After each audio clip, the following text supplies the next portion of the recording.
మత్తయి సువార్త మొదటి అధ్యాయం. మత్తయి సువార్త మొదటి అధ్యాయం 21వ వచనం నుండి సుమారు 24వ వచనం వరకు చదువుకుందాం. ఆమె యొక్క కుమారుని కనును తన ప్రజలను వారి పాపముల నుండి ఆయనే రక్షించును గనక ఆయనకు యేసు అని పేరు పెట్టుదువనెను. ఇదిగో కన్యక గర్భవతి కుమారుని కనును ఆయనకు ఇమ్మానుయేలు అని పేరు పెట్టుదురు అని ప్రభువు తన ప్రవక్తల ద్వారా పలికిన మాట నెరవేరునట్లు ఇదంతయు జరగను. ఇమ్మానుయేలు అని పేరునకు భాషాంతరమున దేవుడు మనకు తోడని అర్థం. ఆగుదాం. నా మాటలందరూ క్లియర్గా ఉన్నాయి చివరి వరకు అన్న. పైన ఏమైనా మైకులు ఉన్నాయా? మైక్స్ ఏమైనా ఉన్నాయా? అది ఆపుతారా? అదే డిస్టర్బెన్స్గా ఉందనుకుంటా. ఈ ప్రాంగణం సౌండ్ మాత్రం పెట్టండి. ఓకే. చదివిన వాక్యము తెలుగు అక్షరాలు తెలుసు కనుక చదువుకున్నాం. కొన్ని పదులుగా ఈ క్రిస్మస్ వేదికల మీద మనకు సుపరిచితమైన వచనాలు. నేను మోమాటం లేకుండా అడుగుతున్నాను, ఈ చదివిన వాక్యం ఏదైతే ఉందో ఇది మనకేమన్నా అర్థమైందా? సిగ్గు లేకుండా ఒప్పుకుందా? మనకేం అర్థం అవ్వలేదు. మనకు తెలుసు వాక్యాలు, మనకు తెలుగు అక్షరాలు తెలుసు కనుక చదువుకుంటున్నాం. కానీ చదివిన వాక్యంలో మనకి ఏమన్నా అర్థమైందంటే మన డొలతనం మనకు తెలుసు, మనకేమీ అర్థం అవ్వలేదు. మరి క్రిస్మస్లు చేస్తున్నాం, అదే వచ్చింది మనతో, మనకు అర్థం కాకపోయినా చేస్తాం. హ్యాపీ క్రిస్మస్ అంటున్నాం, అసలు హ్యాపీ అంటే తెలియకుండా హ్యాపీ క్రిస్మస్ అంటాం. అంటే ఇవన్నీ బైబిల్లో నుంచి ఎందుకు మనం అడుగుతున్నామంటే కొన్ని మాటలు నేను అడుగుతాను, నాకు సమాధానం చెప్పండి. బెత్లెహేములో సందడి, బెత్లెహేములో నక్షత్రం పుట్టిందా అంటున్నారు. అసలు బెత్లెహేములో నక్షత్రం పుట్టిందా? బైబిల్లో ఉందా? చూసారా? ప్రాముఖ్యమైన సంగతులు కూడా తెలియదు మనకి. సొసైటీలో మనకి ఏమి తెలియకపోయినా తెలియదన్నా పర్లేదని బతికేయచ్చు. కానీ వాక్యం దగ్గర తెలియదంటే తెలియదు, తెలుసు అంటే తెలుసు అంతే. ఎక్కడ ఏం తెలియకపోయినా పెద్ద ఒరిగిపోయేది కరిగిపోయేది ఏమీ లేదు, తెలియకపోయినా నడిచిపోతుంది. కానీ దేవుడి దగ్గర తెలియదంటే తెలియదంతే. ఎందుకు? మన ఆత్మ నష్టపోకూడదంటే ఖచ్చితంగా ఈ వాక్య విషయంలో మనం నటన నేర్చుకోకూడదు. మనకు తెలియదంటే తెలియదు. ఇప్పుడు చదివాం, ఈ చదివిన విషయంలో ఒక సందర్భం ఉంది. సందర్భానుసారంగా వాక్యాన్ని చదవాలంటే సందర్భానుసారంగానే వాక్యం చదవాలి. ఎలా పడితే అలా వాక్యాలు చదవకూడదు. ఈ నెలలో 31st వచ్చేసరికి 31st బయలుదేరతారు ఈ కార్డులు తీసుకోవడానికి. తీసుకోండి, తప్పులేదు. కానీ బయట ఒక ఉదాహరణ చూస్తున్నప్పుడు మన క్రైస్తవుని చూసినప్పుడు కూడా అదే గుర్తొస్తారు. ఆ ఉదాహరణ ఏంటో తెలుసా? చిలక జ్యోతిష్యం చెప్పేవాడు వస్తాడు వీధుల్లోనికి.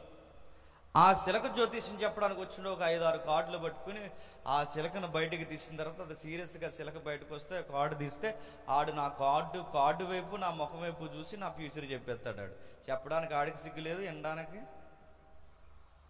ఆ కార్డుని బట్టి నా భవిష్యత్తుని చెప్పేస్తాడు. కానీ వింతేడు చెప్పనా, ఆ చిలక ఆ కార్డు తీస్తే ఈ క్రైస్తవ చిలకలన్నీ 31st వస్తాయి చర్చికి. ఏం తీసుకోవడానికి?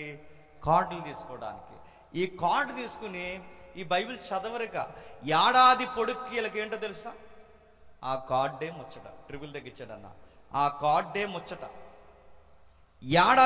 ఏడాది పొడుక్కి ఇక ఈ కార్డే ట్రిబుల్ తగ్గించండి. అంటే మరి బైబిల్ చదవరంటే చదవరు. క్యాలెండర్ల మీద వాక్యాలు చదివే వాళ్ళు ఉన్నారు, కేవలం కార్డుల మీద వాక్యాలు చదివే వాళ్ళు ఉన్నారు. సందర్భానుసారంగా వాక్యం చదివే వాళ్ళు లేరు. ఈ వాక్యాన్ని చదవకపోయేసరికి అపార్థాలు ఎక్కువ జరుగుతున్నాయి. ఒక ఉదాహరణ చెప్తాను వినండి. 31st చర్చిలని చాలా ఫుల్ అయిపోతాయండి. ఎప్పుడు రాని భక్తులందరూ వస్తారు. ఎందుకంటే మా పనికి మాలేసాలన్నీ ఏడాదంతా కాపాడి భరించి నీ రెక్కల చాటున బలంగా మమ్మల్ని కాపాడు ప్రభువా. ఇంకా సిగ్గు లేకుండా మళ్ళీ నీ సన్నిధికి వస్తున్నాం. ఈ ఏడాది కూడా నీకు లుక్ ఇస్తున్నాం. ఇంకా చివరిలో మళ్ళీ ఇంకా జనవరి 1 నుంచి మళ్ళీ డిసెంబర్ 31 వరకు ఈ సిగ్గులేని ముఖాలని కాసి కాపాడు ప్రభువా అని ఆయనకు ఒక హాయ్ చెప్పడానికి వస్తాం 31కి. అందుకే ఎప్పుడు లేనంత క్రౌడ్ చర్చిలో 31కి ఎక్కువైపోతుంది. రెగ్యులర్గా వచ్చే భక్తులు ఉంటారు, పండగ భక్తులు ఉంటారు, అప్పుడప్పుడు సోకైన భక్తులు అలా వచ్చి వెళ్ళిపోయే వాళ్ళు ఉంటారు. ఇలాంటి రకరకాల క్యాడర్స్తో చర్చ్ ఫుల్ అయిపోతుంది. పాస్టర్ గారు కూడా ఆ టైంలో బిజీగా ఉంటారు. ఆ బిజీగా ఉన్నప్పుడు మరి అందరికీ 31 కార్డులు ఇవ్వాలి కదండి. ఈ కార్డులు ఇవ్వాలన్నప్పుడు పాస్టర్ గారు ఒక ఆయన మంచి ఆయన ఏం చేశాడంటే కాస్త వాక్యాల చేత వీళ్ళని ధైర్యపరుద్దామని ఆడవారి కార్డులు ఆడవారికి, మగవారి కార్డ్స్ మగవారికి తీశారు.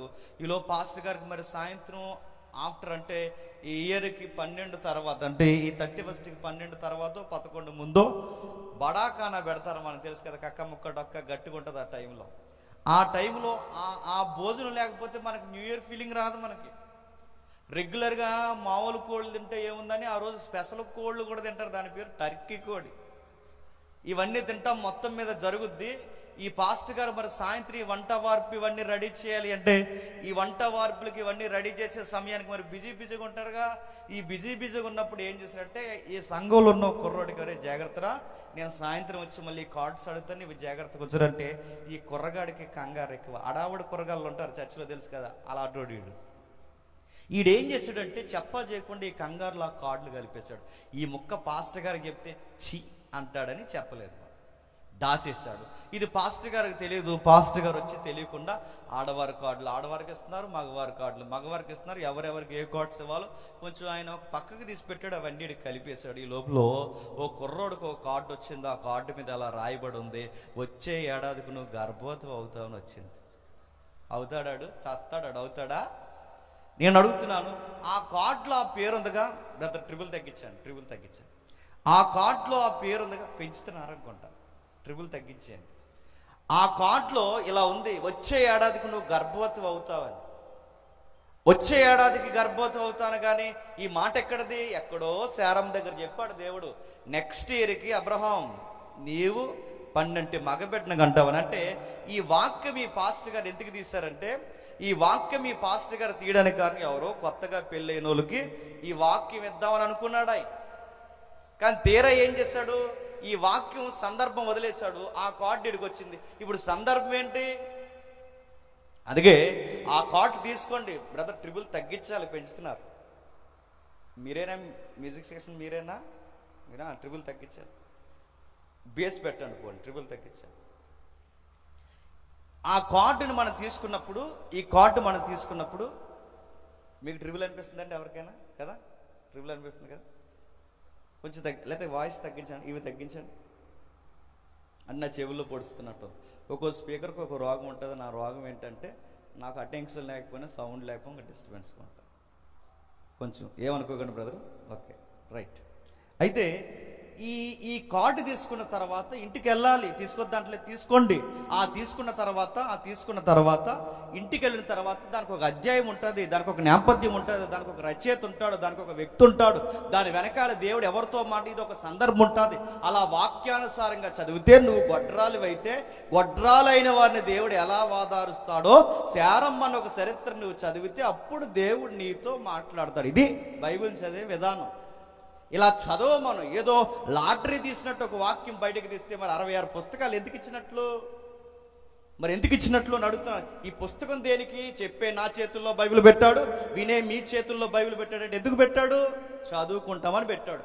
మనం ఏం చేసాం? జిప్పేసి తల దగ్గర పెట్టి భయం వేస్తుందండి, అందుకు దగ్గర పెట్టుకున్నట్టే. నీ భయం పోవాలని జిప్పేసి తలకాడ ఎట్టుకోవడం కాదు పెద్దమ్మా, అది బుర్రలో ఎట్టుకో, నీ భయం పోద్ది.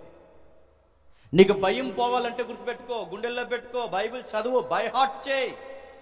దాన్ని ఎప్పుడైతే నీ హృదయానుసారంగా వాక్యాన్ని చదువుకుంటావో అప్పుడు వాక్యము నిన్ను జీవింపజేస్తుంది. ఎలా మాట్లాడాలో, ఎలా నడవాలో, ఎలా ప్రేమించాలో, ఎలా గౌరవించాలో ఒక్కటేంటి నీ లైఫ్ స్టైల్ మొత్తం మారుస్తుంది. ఆ మార్చే ఒకే ఒక్క శక్తి కలిగినది వాక్యము మాత్రమే. ఆ వాక్యాన్ని చదవాలి. ఇప్పుడు అలాంటి వాక్యాన్ని అర్థం పర్థం లేకుండా మనం తీసి చదివితే నేను అడుగుతున్నాను, క్రిస్మస్ మనకి ఏం అర్థం అవుతుంది? క్రిస్మస్లో చాలా నిగూఢమైన సత్యాలు ఉన్నాయి. క్రిస్మస్లో ఎన్నో లోతైన సంగతులు ఉన్నాయి. ఆ సంగతులు మనకు అర్థం కాకుండా మన హ్యాపీ క్రిస్మస్, మేరీ క్రిస్మస్ అంటే పర్లోకం ఉంటుంది. అవ్వా, అసలు మీరు ఏం చేస్తున్నారో మీకు తెలుసు అని అడుగుతుంది. ఎలా చూస్తున్నారో ఆయన అసలు మీకు అర్థమవుతున్నాడు అని అడుగుతుంది. అందుకే ఏం రాయబడింది, కొన్ని ప్రశ్నలు రాయబడుతున్నాయి, కొన్ని అర్థాలు రాయబడుతున్నాయి. చదువుదాం ఒకసారి 22వ వచనం. ఇదిగో కన్యక గర్భవతి అయి కుమారుని కనును, ఆయనకి ఇమ్మానుయేల్ అని పేరు పెట్టెదరు. కన్యక గర్భవతి కుమారుని కనును, ఆయనకి ఇమ్మానుయేల్ అని పేరు పెట్టెదరు. పై మాట ఆయన తన ప్రజలను వారి పాపముల నుండి రక్షించిన గనక ఆయనకు యేసు అని పేరు పెట్టెదరు. బాగా వినండి, యేసు అని పేరు పెడతారా, ఇమ్మానుయేల్ అని పేరు పెడతారా? చెప్పాలి. మన బైబిలే, మన క్రిస్మస్ వచనాలు అడుగుతున్నాను నేను. యేసు అని పేరు పెడతారా, ఇమ్మానుయేల్ అని పేరు పెడతారా? యేసు అంటే ఏంటి, అక్కడ డెఫినేషన్ అని చెప్పండి. యేసు అంటే ఏంటి? రక్షకుడు అని. ఇమ్మానుయేల్ అంటే ఏంటి?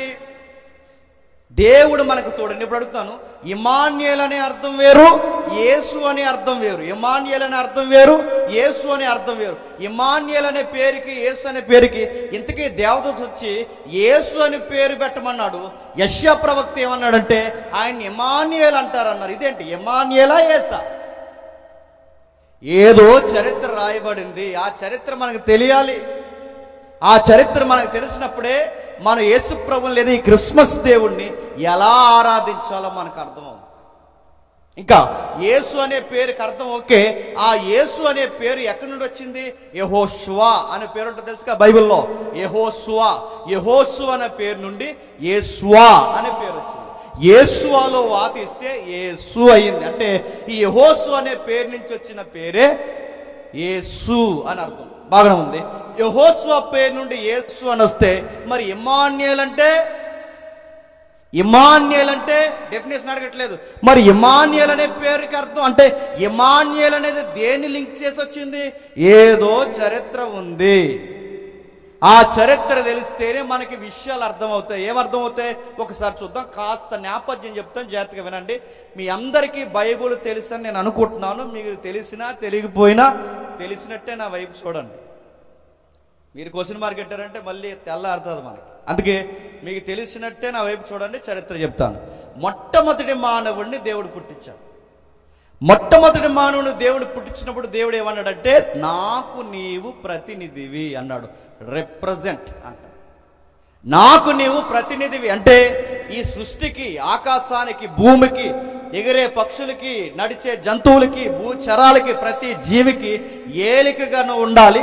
ప్రతి జీవరాశికి సృష్టిలో ఇదిగో నిన్ను ప్రతినిధిగా పెట్టాను అన్నాడు. అంటే వీటిని నువ్వు ఏలాలి. మళ్ళీ ప్రశ్న, జంతువుల్ని, పక్షుల్ని, జీవరాశిని, ప్రకృతిని దేవుడు ఆదాముని ఏలమన్నాడు.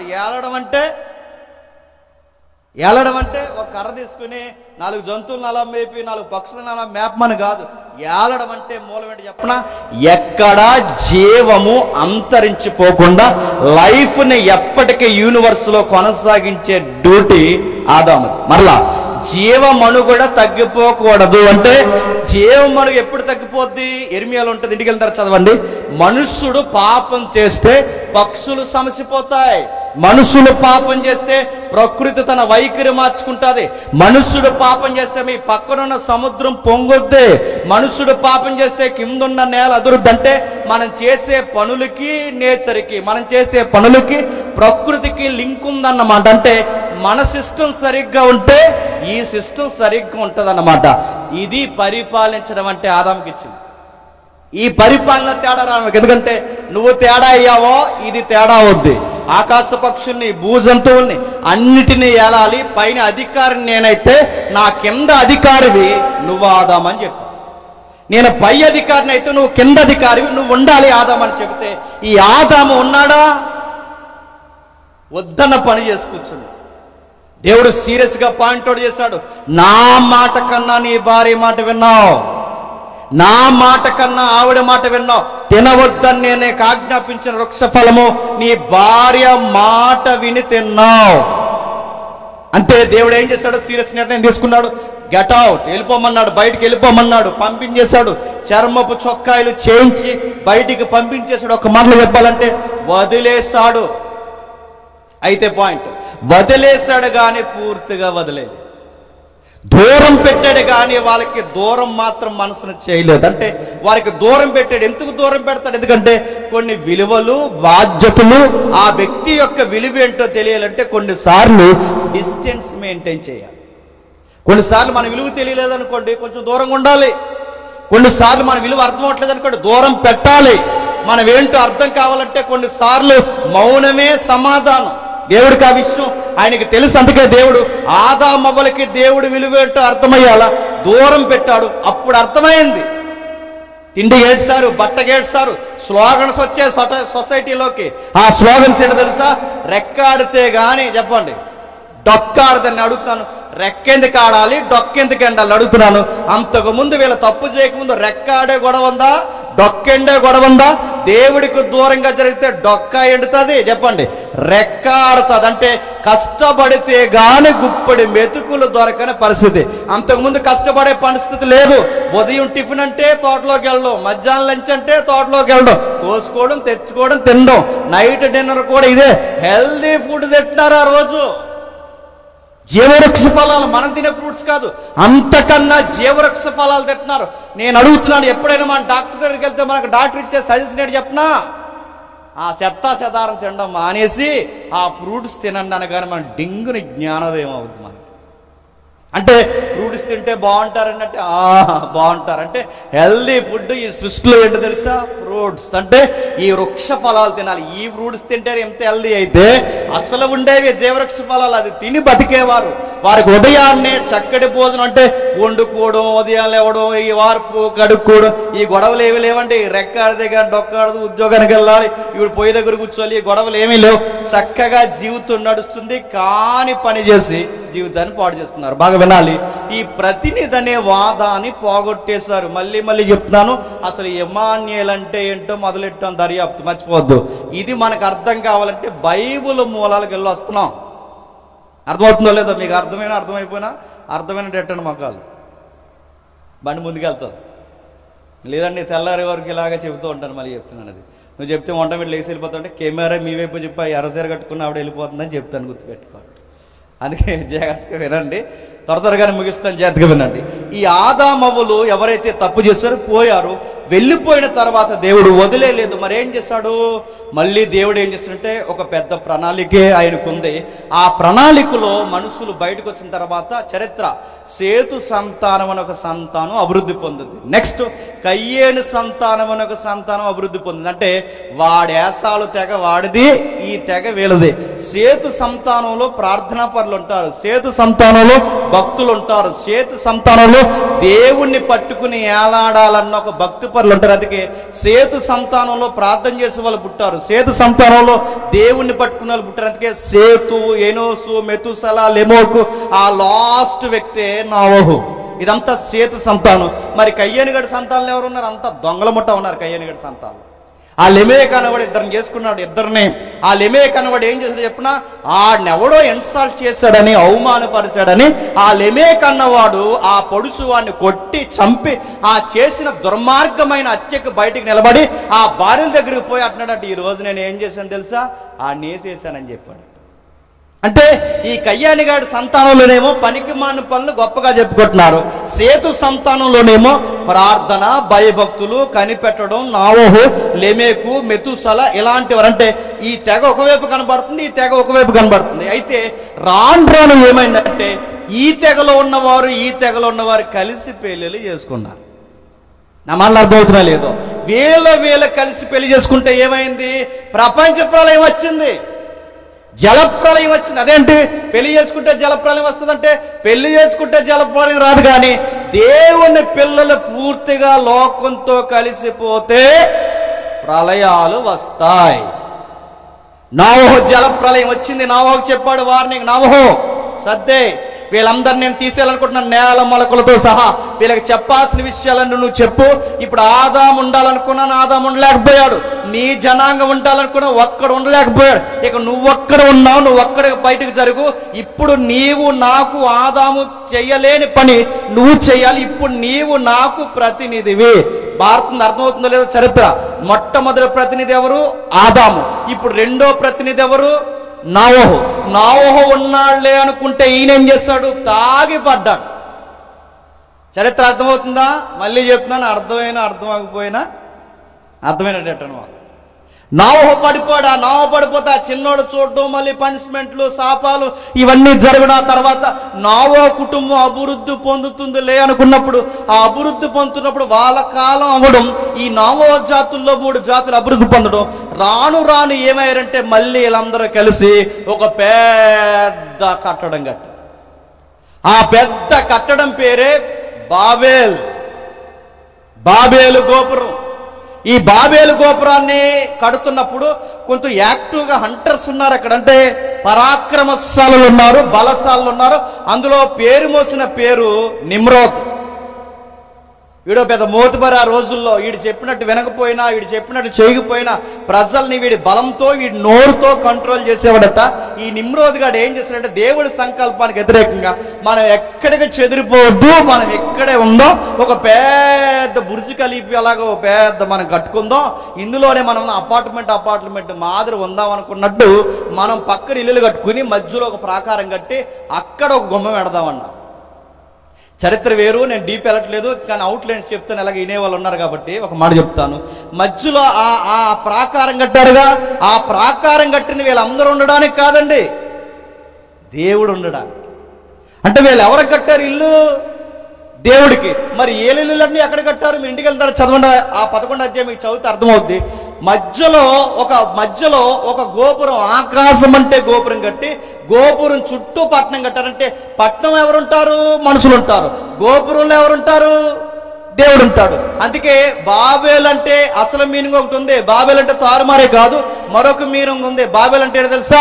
దేవుని ముఖద్వారము. దేవుని ముఖద్వారం ఏంటి అంటే దేవుడి కట్ట అలా పరలోక నుంచి అలా వచ్చి ఆ డోర్ తీసుకుని పైన గుమ్మ పెడతారండి. ఆ డోర్ తీసుకుని అలా దిగి ఆ మెట్ల నుంచి అలా దిగి కిందకు వచ్చి ఈ టౌన్ చుట్టూ తిరిగి వీళ్ళు ఇచ్చి అర్పణలో కానుకలన్నీ తీసుకుని నా బిడ్డలు బాగుండు కాక అని వెళ్ళిపోతారని దేవుడినే జేబీలు పెట్టుకోవాలనుకున్నా. అదే బాబేలు గోపురం. మీరు మళ్ళీ చెప్తాను, ఈ మాట నేను లైవ్ వెళ్తుంది, నేను భయం లేకనే చెప్తున్నాను. మీరు ఏ గోపురమైనా, ఏ ఎత్తైన కట్టడమైనా మీరు చూడండి, అది స్టేజ్గా కట్టిన తర్వాత చివరిని ఒక గుమ్మ పెడతారు. మీరు చూడండి, ఈ పైన గుమ్మాలెట్టే సంస్కృతి ఎక్కడిది? నిమ్రోద్ గారు తెచ్చాడు ఈ టెక్నాలజీ. దాన్ని ఏమంటారు తెలుసా? జిగ్రాట్స్ అంటారు. అంటే ప్రపంచంలో ఈ టైప్ ఆఫ్ కట్టడాలు నేర్పించింది ఎవడంటే నిమ్రోద్ గారి యొక్క పరిపాలన టైంలోనే ఇవి వచ్చాయి. ఆ పైన గుమ్మం పెడతారు. ఇప్పటికీ మీరు చూడండి, గుడి చివరన లేదా కొండ మీద కట్టిన చర్చి చివరన ఒక గుమ్మం పెడతారు. మనోళ్ళు కూడా కాపీ పెడుతున్నారు. మనోళ్ళు గుమ్మం పెడితే చీ అంటారని గుమ్మం మధ్యలో గంట పెట్టారు. నా మాటలు అర్థం, ఇది చరిత్ర, ఎవరు కాదని లేరు. ఈ బాబేలు గోపురం ఆడు కట్టిన తర్వాత దేవుడు వచ్చాడు, తారుమారు చేసి పడేశాడు. చేసే పిచ్చి పనులు ఏంట్రా? నేను ప్రపంచమంతా వ్యాపించి నా సంకల్పం మీరు నిందించాలి, నేనంటే గోపురం పెట్టి దాని చుట్టూ కాపురం పెట్టి నన్నే ఆ గుడిలో పెట్టాలనుకుంటారని దేవుడు చెదరగొట్టి పాడేశాడు.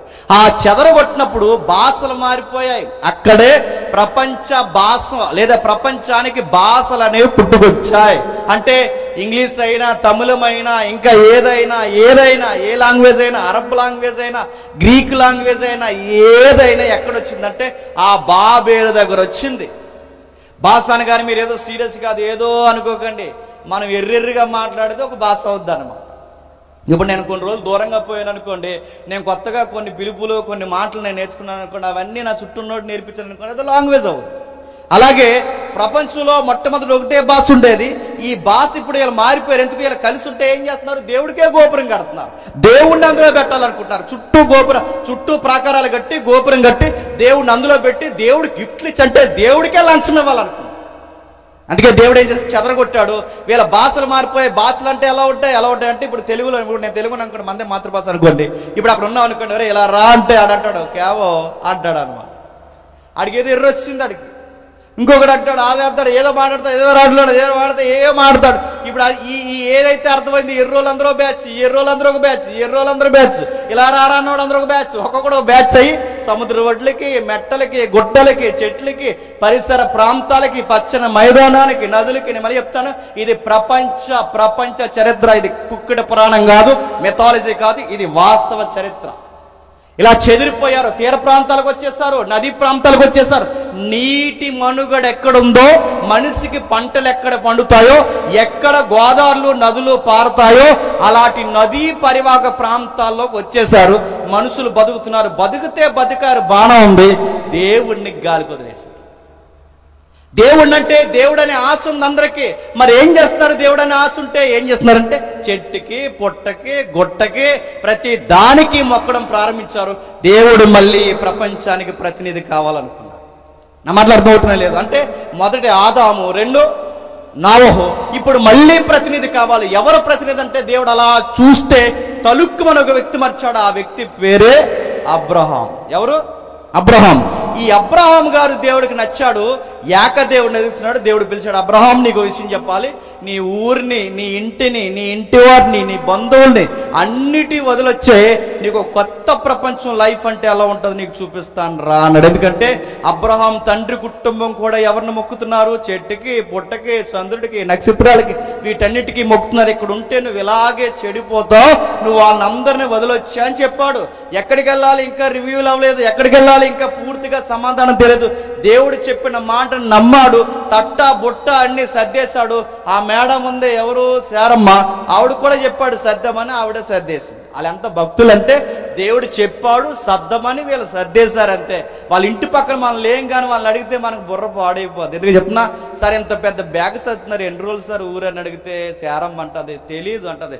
ఏ ఊరు వెళ్తున్నారు తెలియదు. అదే ఊరు తెలియకుండా ఎలా వెళ్ళిపోతున్నారంటే ఆయన సర్దేమన్నాడు, నేను సర్దేశాను.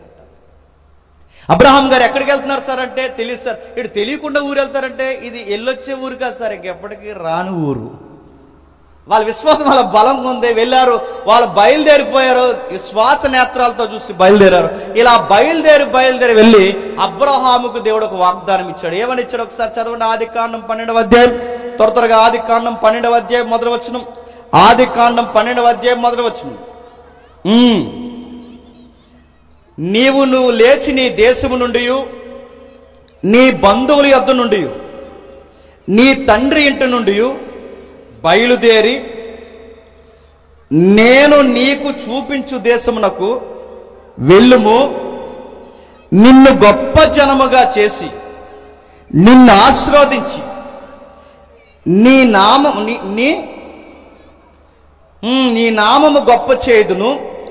నిన్ను ఆశీర్వదించి వారిని ఆశీర్వదించదును, నిన్ను దూషించు వారిని నేను దూషించుదును. భూమి యొక్క సమస్త వంశములను నీ యందు ఆశీర్వదించిన భాగం అంటే దీని ఒరిజినల్ మీనింగ్ లేదా మిగిలిన పుస్తకాల భాష దీన్ని కలిపితే దాని ఒరిజినల్ మీనింగ్ ఏంటంటే నీ సంతానం ద్వారా ప్రపంచ వంశాలనే ఆశీర్వదిస్తాను. బాగా వినాలి. నీ సంతానం ద్వారా ప్రపంచ వంశాలని ఆశీర్వదిస్తాను. అదేంటి సంతానం ద్వారా ఆశీర్వదించడం ఏంటి? సంతానం అంటే దీన్నే చాలా మంది ప్రసంగాలు ఏమంటారంటే అబ్రహాం ఆశీర్వాదం, అబ్రహాం ఆశీర్వాదం, అబ్రహాం ఆశీర్వాదం అంటారు. నేను అడుగుతాను, ఈ ఆశీర్వాదాలు పిచ్చిన వాళ్ళందరినీ అడుగుతున్నాను, అబ్రహాం ఆశీర్వాదం అంటే ఏంటి? ఇలా బంద వీళ్ళకి ఏమీ తెలియదు. అబ్రహాం ఆశీర్వాదం అంటే కారు ఇస్తాడని, ఇల్లు ఇస్తాడని, బండి ఇస్తాడని, బండి ఇస్తాడని, పొలం ఇస్తాడని, అప్పులు. ఇది కాదు అబ్రహాం ఆశీర్వాదం. అబ్రహాం ఆశీర్వాదం అది కాదు. అబ్రహాం ఆశీర్వాదం అంటే తెలుసా? నీకు సంతానాన్ని ఇస్తానడమే అబ్రహాం ఆశీర్వాదము. నా మాటలు అర్థమవుతున్నా లేదో? అబ్రహాం ఆశీర్వాదం అంటే పిల్లల్ని ఇస్తాడని కాదు. అబ్రహాం ఆశీర్వాదం అంటే పొలం ఇస్తాడని కాదు. అబ్రహాం ఆశీర్వాదం అంటే రకరకాలు ఇస్తాడని కాదు. అబ్రహాం ఆశీర్వాదం అంటే నీకు సంతానాన్ని ఇచ్చి నీ సంతానం ద్వారా ప్రపంచాన్ని ఆశీర్వదిస్తాను. ఇది అబ్రహాం ఆశీర్వాదం అంటే. మనం ఏమనుకుంటున్నాం? అబ్రహాం ఆశీర్వాదం అంటే అబ్రహాంలా దేశాన్ని ఇస్తాడు అనుకుంటాం మనం. కానీ గుర్తుపెట్టుకోండి, అబ్రహాం గారికి దేశాన్ని ఇచ్చాడు. అబ్రహాం గారికి దేశాన్ని ఇస్తే అబ్రహాం ఏం చేశాడు? పెద్ద ప్యాలెస్ కట్టి 4 కుక్క పిల్లలు మేపుకున్నాడా? ఏం చేశాడు? అబ్రహాముకు పెద్ద దేశాన్ని ఇస్తే ఏం చేశాడు? పక్కకు పోయి గుడారం వేసుకుని ఈ దేశం నాకు వద్దు ప్రభువా, పునాదులు కలిగిన పట్టణం ఉంటే నాకు చాలన్నాడు. ఆశీర్వాదం పొందుకున్నవాడే ఆశీర్వాదం వద్దంటే నువ్వు ఎవరి పేరు చెప్పి మళ్ళీ ఆశీర్వాదం అడుగుతున్నావు? నీకు అర్థమైంది? అబ్రహాం ఆశీర్వాదం, అబ్రహాం ఆశీర్వాదం, అబ్రహాం ఆశీర్వాదం అంటున్నాడు. అబ్రహాముకి దేశాన్ని ఇచ్చు, అబ్రహాముకి ఆరోగ్యాన్ని ఇచ్చు, అబ్రహాముకి 120 సంవత్సరాలు ఇచ్చు, అబ్రహాముకి చక్కని భార్యని ఇచ్చు, అన్ని బాగానే కోట్ చేస్తావు. అబ్రహాం కొడుకుని అడిగాడు, నిన్ను అడగమంటావా? ఇది గుర్తురాదు మనకి. అబ్రహాం కొడుకుని అడిగాడు. అబ్రహాం వృద్ధాప్యంలో దేవుడు నలిపేశాడు. అది నిన్ను అడిగితే ఉండగలవా? మనకు అన్ని ఇన్కమింగ్ వచనాలే కావాలి తప్ప దేవుడికి ఇచ్చి అవుట్ గోయింగ్ వచ్చిన మనకు గుర్తురావు. అలా అండండి దేవుడు పైపొచ్చుకి. దేవుడిని బిడ్డను అడుగుతున్నాడు, దేవుడిని ఆరోగ్యాన్ని అడుగుతున్నాడు, దేవుడిని వయసును అడుగుతున్నాడు, దేవుడిని కష్టాన్ని, నీ జీతాన్ని, దేవుడు నీ ఆరోగ్య పరిస్థితిని, నీ జీవితాన్ని అడుగుతున్నాడంటే అలా అడిగేస్తాడు. ఏంటంటే ప్రేమమయుడని దేవుడు అంటున్నామా. చూసారా, అబ్రహాంని అడుగునోడు నిన్నెందుకు అడగడు, అబ్రహాంను పరీక్షించడం వాడు నిన్నెందుకు పరీక్షించడు. అబ్రహాముకి సంతానాన్ని ఇస్తాడు అడుగుతున్నాను. అబ్రహాము సంతానం అంటే చెప్పాలి. అబ్రహాము సంతానం అంటే బైబిల్లో అడుగుతున్నాను, పెద్ద జీకే బిడ్డలు ఏమంటలేదు చెప్పండి. అబ్రహాము సంతానం అంటే ఇశ్రాయేలు కాదు. అబ్రహాము సంతానం అంటే అబ్రహాము పుట్టిన ఇస్సాకు, ఇస్సాకు పుట్టిన యాకోబు, యాకోబు పుట్టిన 12 మంది పుట్టిన మిగిలిన జనాభా. ఇది కాదు అబ్రహాము సంతానం అంటే. అబ్రహాము సంతానం అంటే ఏంటో తెలుసా? మీరు కొత్త నిబంధన ఇంటికి వెళ్ళి చదవండి. అబ్రహాము సంతానం అంటే క్రీస్తుని ఆయన గర్భంలో నుంచి ఇవ్వడమే అబ్రహాము సంతానం. ఎక్కడుంది ఒకసారి చూడండి. గలతీ పత్రిక ఒకసారి చూడండి. గలతీలకు రాసిన పత్రిక 3వ అధ్యాయం 16వ వచనం. అబ్రహామునకును అతని సంతానానికి వాగ్దానములు చేయబడిను, ఆయన అనేకులను గూర్చి అన్నట్టు నీ సంతానములకును, అంటే బహువచనం, నీ సంతానాలకు అని చెప్పక ఒకరిని గూర్చి అన్నట్టే నీ సంతానమునకు, ఒకడే సంతానమునకు అనను. ఆ సంతానము క్రీస్తే. ఇప్పుడు చెప్పండి, అబ్రహాముకి దేవుడిచ్చిన వాగ్దానం ఏంటి చెప్పండి? ఒక రోజు నీ పిల్లల గర్భంలో నుంచి ఒక సంతానం వస్తుంది. ఆ సంతానమే నీకు ఆశీర్వాదము. నీకొచ్చిన ఆశీర్వాదం ప్రపంచ వంశాలకు కూడా ఆశీర్వాదం వస్తుంది. అంటే ఇప్పుడు అబ్రహాముకి ఇచ్చిన ఆశీర్వాదం ఏంటి? క్రీస్తు ఒక రోజు మీ గర్భాన్న పుడతాడని చెప్పడమే ఆశీర్వాదం. ఆశీర్వాదాలు అనగానే ఏవో చెప్పకండి. ఆశీర్వాదం అనగానే ఇల్లు వాకిలి ఇవి కాదు. అవి ఇవ్వడం నేను దేవుడు అంటలేదు, ఆయన ఇస్తాడు. కానీ అబ్రహాంకి ఇచ్చిన ఆ ఆశీర్వాదం ఏంటంటే క్రీస్తు పుడతాడని చెప్పడం. నీ సంతానములకు అంటే బహువచనం అనగా నీ సంతానం లేనోడికి, బాగా వినాలి, సంతానం లేనోడికి సంతానాన్ని ఇస్తానని వాగ్దానం చేస్తున్నాడు. అదేమింత? ఇప్పుడు బిడ్డలు లేని వారి దగ్గరికి వెళ్ళి, బాగా వినండి, బిడ్డలు లేని వారి దగ్గరికి వెళ్ళి నీ బిడ్డల ద్వారా ఆశీర్వదిస్తానన్నాడట. ఈయనకి బిడ్డలే లేరుగా. ఎందుకు దేవుడు కావాలని అబ్రహాంకి ఆలస్యం చేశాడు? ఎందుకు కావాలని? ఎవరైనా బిడ్డలు పుట్టిన తల్లులు ఉంటే మీరు జాగ్రత్తగా వినండి. ఎందుకు ఆ బిడ్డలు కావాలని దేవుడు ఆలస్యం చేశాడు ఎందుకు ఆలస్యం చేశాడంటే, వెంటనే బిడ్డలు పుట్టేశారు అనుకోండి, అబ్రహాం ఏమంటాడు తెలుసా? నా బిడ్డ అంటాడు. లేక లేక లేక లేక ఇక పుట్టరు. డాక్టర్లు, పొరిగింటోళ్ళు అందరూ 14, 20, 25 సంవత్సరాల తర్వాత బిడ్డ పుట్టారనుకోండి, నా బిడ్డ అను చెప్పండి, దేవుని బిడ్డ అండి అంట. ఇది రావాలి. అందుకే కావాలనే దేవుడికి ఆలస్యం చేశాడు. మీకు కూడా ఆలస్యం అయితే జాగ్రత్త. దేవుని బిడ్డ అని మన బిడ్డని చెప్పాలి అంటే కొన్నిసార్లు దేవుడు నాణ్యమైన బహుమానాలని ఆలస్యం చేస్తాడు. ఈ లోపు కంగారు అయిపోయి నుయ్యో గొయ్యో చూడకండి, ఇస్తాడు. నమ్మదగిన దేవుడు ఇస్తాడు. అబ్రహాముకి ఇచ్చిన దేవుడు నీకు కూడా ఇస్తాడు. దేవుడు ప్రతి ఒక్కరిని ప్రేమిస్తాడు. కాదే జంటల్లో ప్రత్యేకమైన జంటలు ఉంటారు. ఆ జంటల దగ్గర దేవుడు ప్రత్యేకత కోరుతాడు. ఆ ప్రత్యేకమైన నిబంధన మీ నోట వచ్చేంత వరకు కొన్నిసార్లు మీకు జరగాల్సినవి చెప్పండి ఆలస్యం చేస్తాడు. ఈ ఆలస్యం మీ మీద ప్రేమ లేక కాదు. ఈ ఆలస్యం మీ మీద దేవుడు మీ విశ్వాసాన్ని చూడక కాదు. ఎందుకు ఈ ఆలస్యం చేస్తున్నాడంటే అందరికన్నా మీరు దేవునికి సంథింగ్ స్పెషల్ అన్నమాట, గుర్తుపెట్టుకోండి. అందుకే ఆలస్యం చేస్తున్నాం. మీరు చెప్పాల్సింది ఏదో ఉంటుంది నోట్లో నుంచి. అన్న ఎలాగైతే దేవుడు చెప్పిందో, అబ్రహాం ఎలాగైతే దేవుడు చెప్పాడో, మీరు కూడా దేవునికి చెప్పాల్సింది ఏదో ఉంటుంది. ఆ చెప్పాల్సింది ఏదో చెబితే వచ్చే ఏడాదికి గర్భఫలం మీ చేతుల్లో ఉంటుంది. మీరు అది చెప్పరు. నాకు బిడ్డనిస్తే ప్రభువా ఏం చేస్తావు? ఆడు బాగా చదివించేసి 40 లక్షల రూపాయలు తెస్తే నేను ఇంకే పనిలోకి వెళ్ళకుండా ఎదురుగా టీవీ పెట్టుకుని కుర్చీ మీద కుర్చీ వేసుకుని కక్క ముక్క డొక్క కంచంలో వేసుకుని బాగా బతుకుతాను ప్రభు అంటే అందుకే ఇవ్వట్లేదు, గుర్తెట్టుకో. అందరూ అలాగే ఏడుస్తారు, నువ్వు అలాగే ఏడిస్తే నీ ప్రత్యేకత ఏముంది? నీలో ఏదో ప్రత్యేకత దేవుడు కోరుతున్నాడు. అందుకే ఆలస్యం చేస్తాడు. ఓకే, అబ్రహాం గారికి బిడ్డలను ఇచ్చాడు. ఆ బిడ్డలను ఇచ్చిన తర్వాత సంతానం ఇస్సాకు గర్భాన్న యాకోబు. చరిత్ర మర్చిపోద్దు. ఇమ్మాన్యుయేల్ అంటే ఏంటి? వెళ్తున్నాం. అబ్రహాముకి బిడ్డలు ఇస్తే ఇస్సాకు తర్వాత యాకోబుకి 12 మంది. ఈ 12 మందికి పిల్లలు పుడితే వారు ఇశ్రాయేలీయులు అయ్యారు. వీళ్ళని ఒక వన్ సైడ్ నుంచి చూస్తే వీళ్ళని అబ్రహాము సంతానం అని కూడా అంటారు. ఈ అబ్రహాము సంతానం రాను రాను ఏమైంది? ఐగుప్తిలోకి దిగజారింది. ఎక్కడికి వెళ్ళింది? ఐగుప్తిలోకి వెళ్ళింది. ఐగుప్తిలోకి వెళ్ళిన తర్వాత వీళ్ళు ఏమైనా మంచి పనులు చేశారా? ఐగుప్తీలు ఎలాగైతే దేవునికి ఆయాసం కలిగించారో వీళ్ళు అలాగే ఆయాసం కలిగించారు. వాళ్ళు ఎలాగైతే ప్రకృతిని ఆరాధిస్తారో వీళ్ళు కూడా ఆరాధించారు. ఐగుప్తి అలవాట్లు అన్నీ వీళ్ళకి వచ్చాయి. ఎంతసేపు తిండి గోల, ఎంతసేపు ఏది మొక్కం, ఇదే గోల తప్ప సృష్టికర్త ఏడి గోల లేదు. ఒక రోజుకి వీళ్ళలో కొంతమంది మొరపెట్టారు. సుమారు 430 సంవత్సరాలు ఏడ్చారు, దేవా మా బతుకులేంటి ప్రభువా, బానిస బతుకులు అయిపోయాయి. అప్పుడు దేవుడు జ్ఞాపకం చేసుకున్నాడు. అబ్రహాముకు మాట ఇచ్చిన మాట జ్ఞాపకం చేసుకున్నాడు. ఇస్సాకుకి మాట ఇచ్చిన మాట జ్ఞాపకం చేసుకున్నాడు. యాకోబుకి మాట ఇచ్చిన మాట జ్ఞాపకం చేసుకున్నాడు. పితరులకు మాట ఇచ్చిన మాట జ్ఞాపకం చేసుకుని ఒక విప్లవకారుని వాళ్ళ మధ్య పుట్టించాడు. అతగాడి పేరే మోసే. అర్థమవుతుందా? ఆదాము, నోవహు, అబ్రహాము, ఇప్పుడు చెప్పండి మోసే. ఇప్పుడు మోసేని తీసుకొచ్చి ఈ మోసేని మళ్ళీ రిప్రజెంట్గా పెట్టి ఏమన్నాడంటే, వీళ్ళని ఇదిగో ఎక్కడి నుంచి విడిపించి తీసుకెళ్ళిపో వాగ్దాన భూభాగానికి. అబ్రహాముకి ఎప్పుడైతే మాట ఇచ్చానో మళ్ళీ అక్కడికి రావాలని నేను మాట ఇచ్చానుగా, వీళ్ళని తీసుకెళ్ళు, నువ్వు స్టార్ట్ చేయ విప్లవాన్ని. 10 ఎంతలు 10 తెగుళ్ళు విచిత్రమైన కార్యాలు జరిగాక మోసే ద్వారా చెమట పట్టకుండా ఇశ్రాయేలుకి స్వతంత్రం వచ్చేసింది. చెమట పట్టకుండా స్వతంత్రం వచ్చేయడం ఏంటి అంటే దాని అర్థం ఏంటంటే, మీకు వార్త చెప్తాను వినండి. ఏ దేశానికి స్వతంత్రం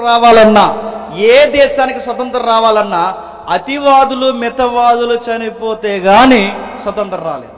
మళ్ళీ డౌట్, అతివాదులు అంటే ఏంటి, మితవాదులు అంటే ఏంటి? అతివాదులు అంటే సుభాష్ చంద్రబోస్ తెలుసు కదా, తెలియకపోతే రేపు తూర్పు అయిపోతుంది చూడటమే. మన దేశానికి స్వతంత్రం తెచ్చిన వాళ్ళు సుభాష్ చంద్రబోస్ గారు స్లోగన్స్ ఇచ్చారు. వీళ్ళని అతివాదులు అంటారు. ఏమంటారంటే, భూమి మాదిరా, కష్టం మాదిరా, కష్టార్జితం మాదిరా, భూమి మాదైతే మీకెత్తి కట్టాలరా పన్ను, మీరెక్కడి నుంచి వచ్చి మా తల్లిని మీరెవర్రా దోసుకోవడానికి, ఇలా తిరగబడే వారిని అతివాదులు అంటారు. ఆ జాబితాలో మనకి రెఫరెన్స్ సుభాష్ చంద్రబోస్. ఆ బోస్ గారు మనకు కనబడతారు. మరి మితవాదులు అంటే ఎవరు? మితవాదులు అంటే ఎవరంటే కొంతమంది ఉన్నారు, భూమి మాది బాబు, కష్టం మాది బాబు, ఎందుకు బాబు ఇలా లాగేసుకోవడం కష్టం కదా, ఇదిగో మీరు మా దేశాన్ని కానీ వదిలేయలేకపోతే మేము అన్నం తినేమనుకుంటున్నారో, మేము ఇంకేం తినమని చెప్పి ఉప్పు సత్యాగ్రహాలు చేశారే. ఇంక పేరు అడగండి, ఉప్పు సత్యాగ్రహాలు చేశారే. ఇలా శాంతి సమాధానంతో ఉప్పు సత్యాగ్రహం మాకు ఇగో మీరు వెళ్ళే వరకు మేము ఆమరణ నిరాహార దీక్ష, ఉప్పు సత్యాగ్రహాలు, ఇంక మేము తినం అని మొండికేసి కూర్చునే మితవాదులు అంటారు వీరిని. మితవాదులు బాగా వినండి. మితవాదులు గాంధీ గారు లాంటి వాళ్ళు చనిపోయారు, మహానుభావులు. అలాగే మహానుభావుడు అతివాది సుభాష్ చంద్రబోస్ లాంటి ఆయన కూడా చనిపోయారు. ఇద్దరు చనిపోతే గానీ దేశానికి ఏం రాలేదు చెప్పండి. రాజ్యాంగ కర్తలు కూడా అసువులు బాస్తే గానీ మన దేశానికి స్వతంత్రం రాలేదు. ఇలా ఈ దేశమే కాదు, ఏ దేశమేగినా ఎక్కడికి పోయినా అతివాదులు, మితవాదులు, విప్లవకారులు, ఫ్రీడమ్ ఫైటర్స్ చనిపోతే గానీ ఏ దేశానికి స్వేచ్ఛ రాలేదు. కానీ క్వైట్ ఆపోజిట్ ఏంటో తెలుసా? ఇశ్రాయేల్కి ఫైట్ లేదు, ఏమీ లేదు, చెమట పట్టకుండా స్వతంత్రం వచ్చేసింది. 430 సంవత్సరాలు ఐగుప్తీలు ఉన్నారు. వాళ్ళకి స్వతంత్రం ఎలా వచ్చిందండి? ఏమీ లేదు. వాళ్ళకి ఏంటి చెప్పినా ఒక పండగ చేసుకుంటారు. ఆ పండగ పేరు పస్కా. ఆ పస్కాకు ఒక పాట పాడతారు, రాత్రి ఒక రోటీతో మంచి కూరలతో తింటారు.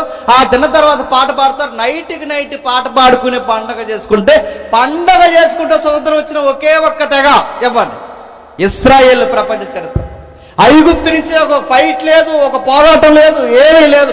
అలా నడిచి వెళ్ళిపోతుంటే ఈ ఐగుప్తి అధికారులందరూ పిలిచి, ఈ బానిసలందరూ పిలిచి ఎక్కడికి వెళ్తున్నారు అని అడిగితే వాళ్ళు అన్నారట, మా దేవునికి వర్షిప్ చేయడానికి వెళ్తున్నాము, మా దేవుడిని ఆరాధించడానికి వెళ్తున్నాం, మా దేవుడు వాగ్దాన భూభానికి వెళ్తున్నాం అంటే అప్పుడు వీళ్ళు అన్నారట, ఏమని?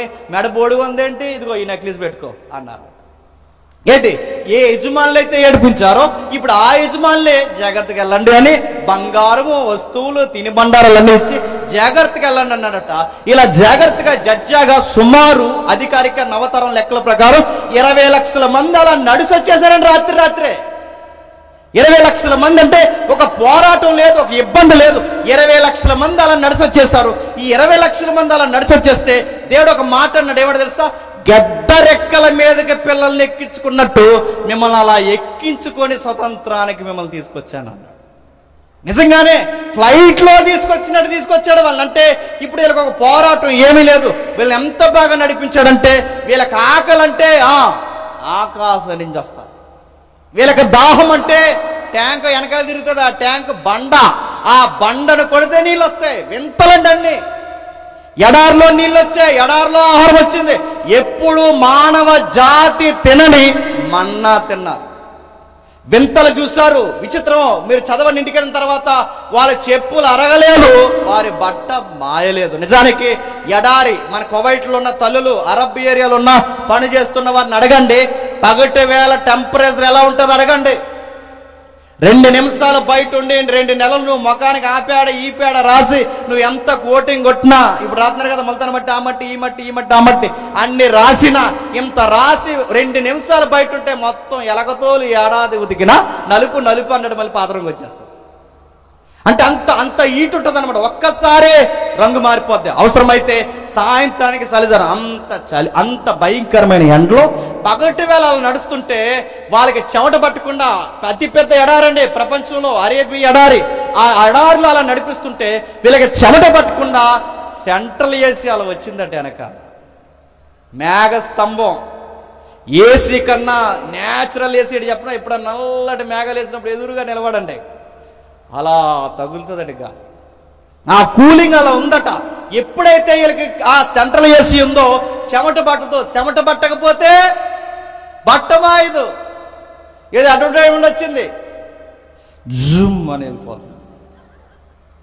మరొక మంచిది థాయ్ అని వస్తుంది, సర్ఫెక్స్ అని వస్తుంది. ఈ అడ్వర్టైజ్మెంట్ మన దగ్గర పనిచేస్తుందేమో కానీ అరేబియా ఎడారికి వెళ్ళి ఇస్రాయల్ దగ్గర జూమ్ అంటే అవసరం లేదు, ఈ ప్యాకెట్ నువ్వు వదిపో అంటారు. ఎందుకంటే వాళ్ళ బట్టలు మాయో, వాళ్ళ చెప్పులు అరవో.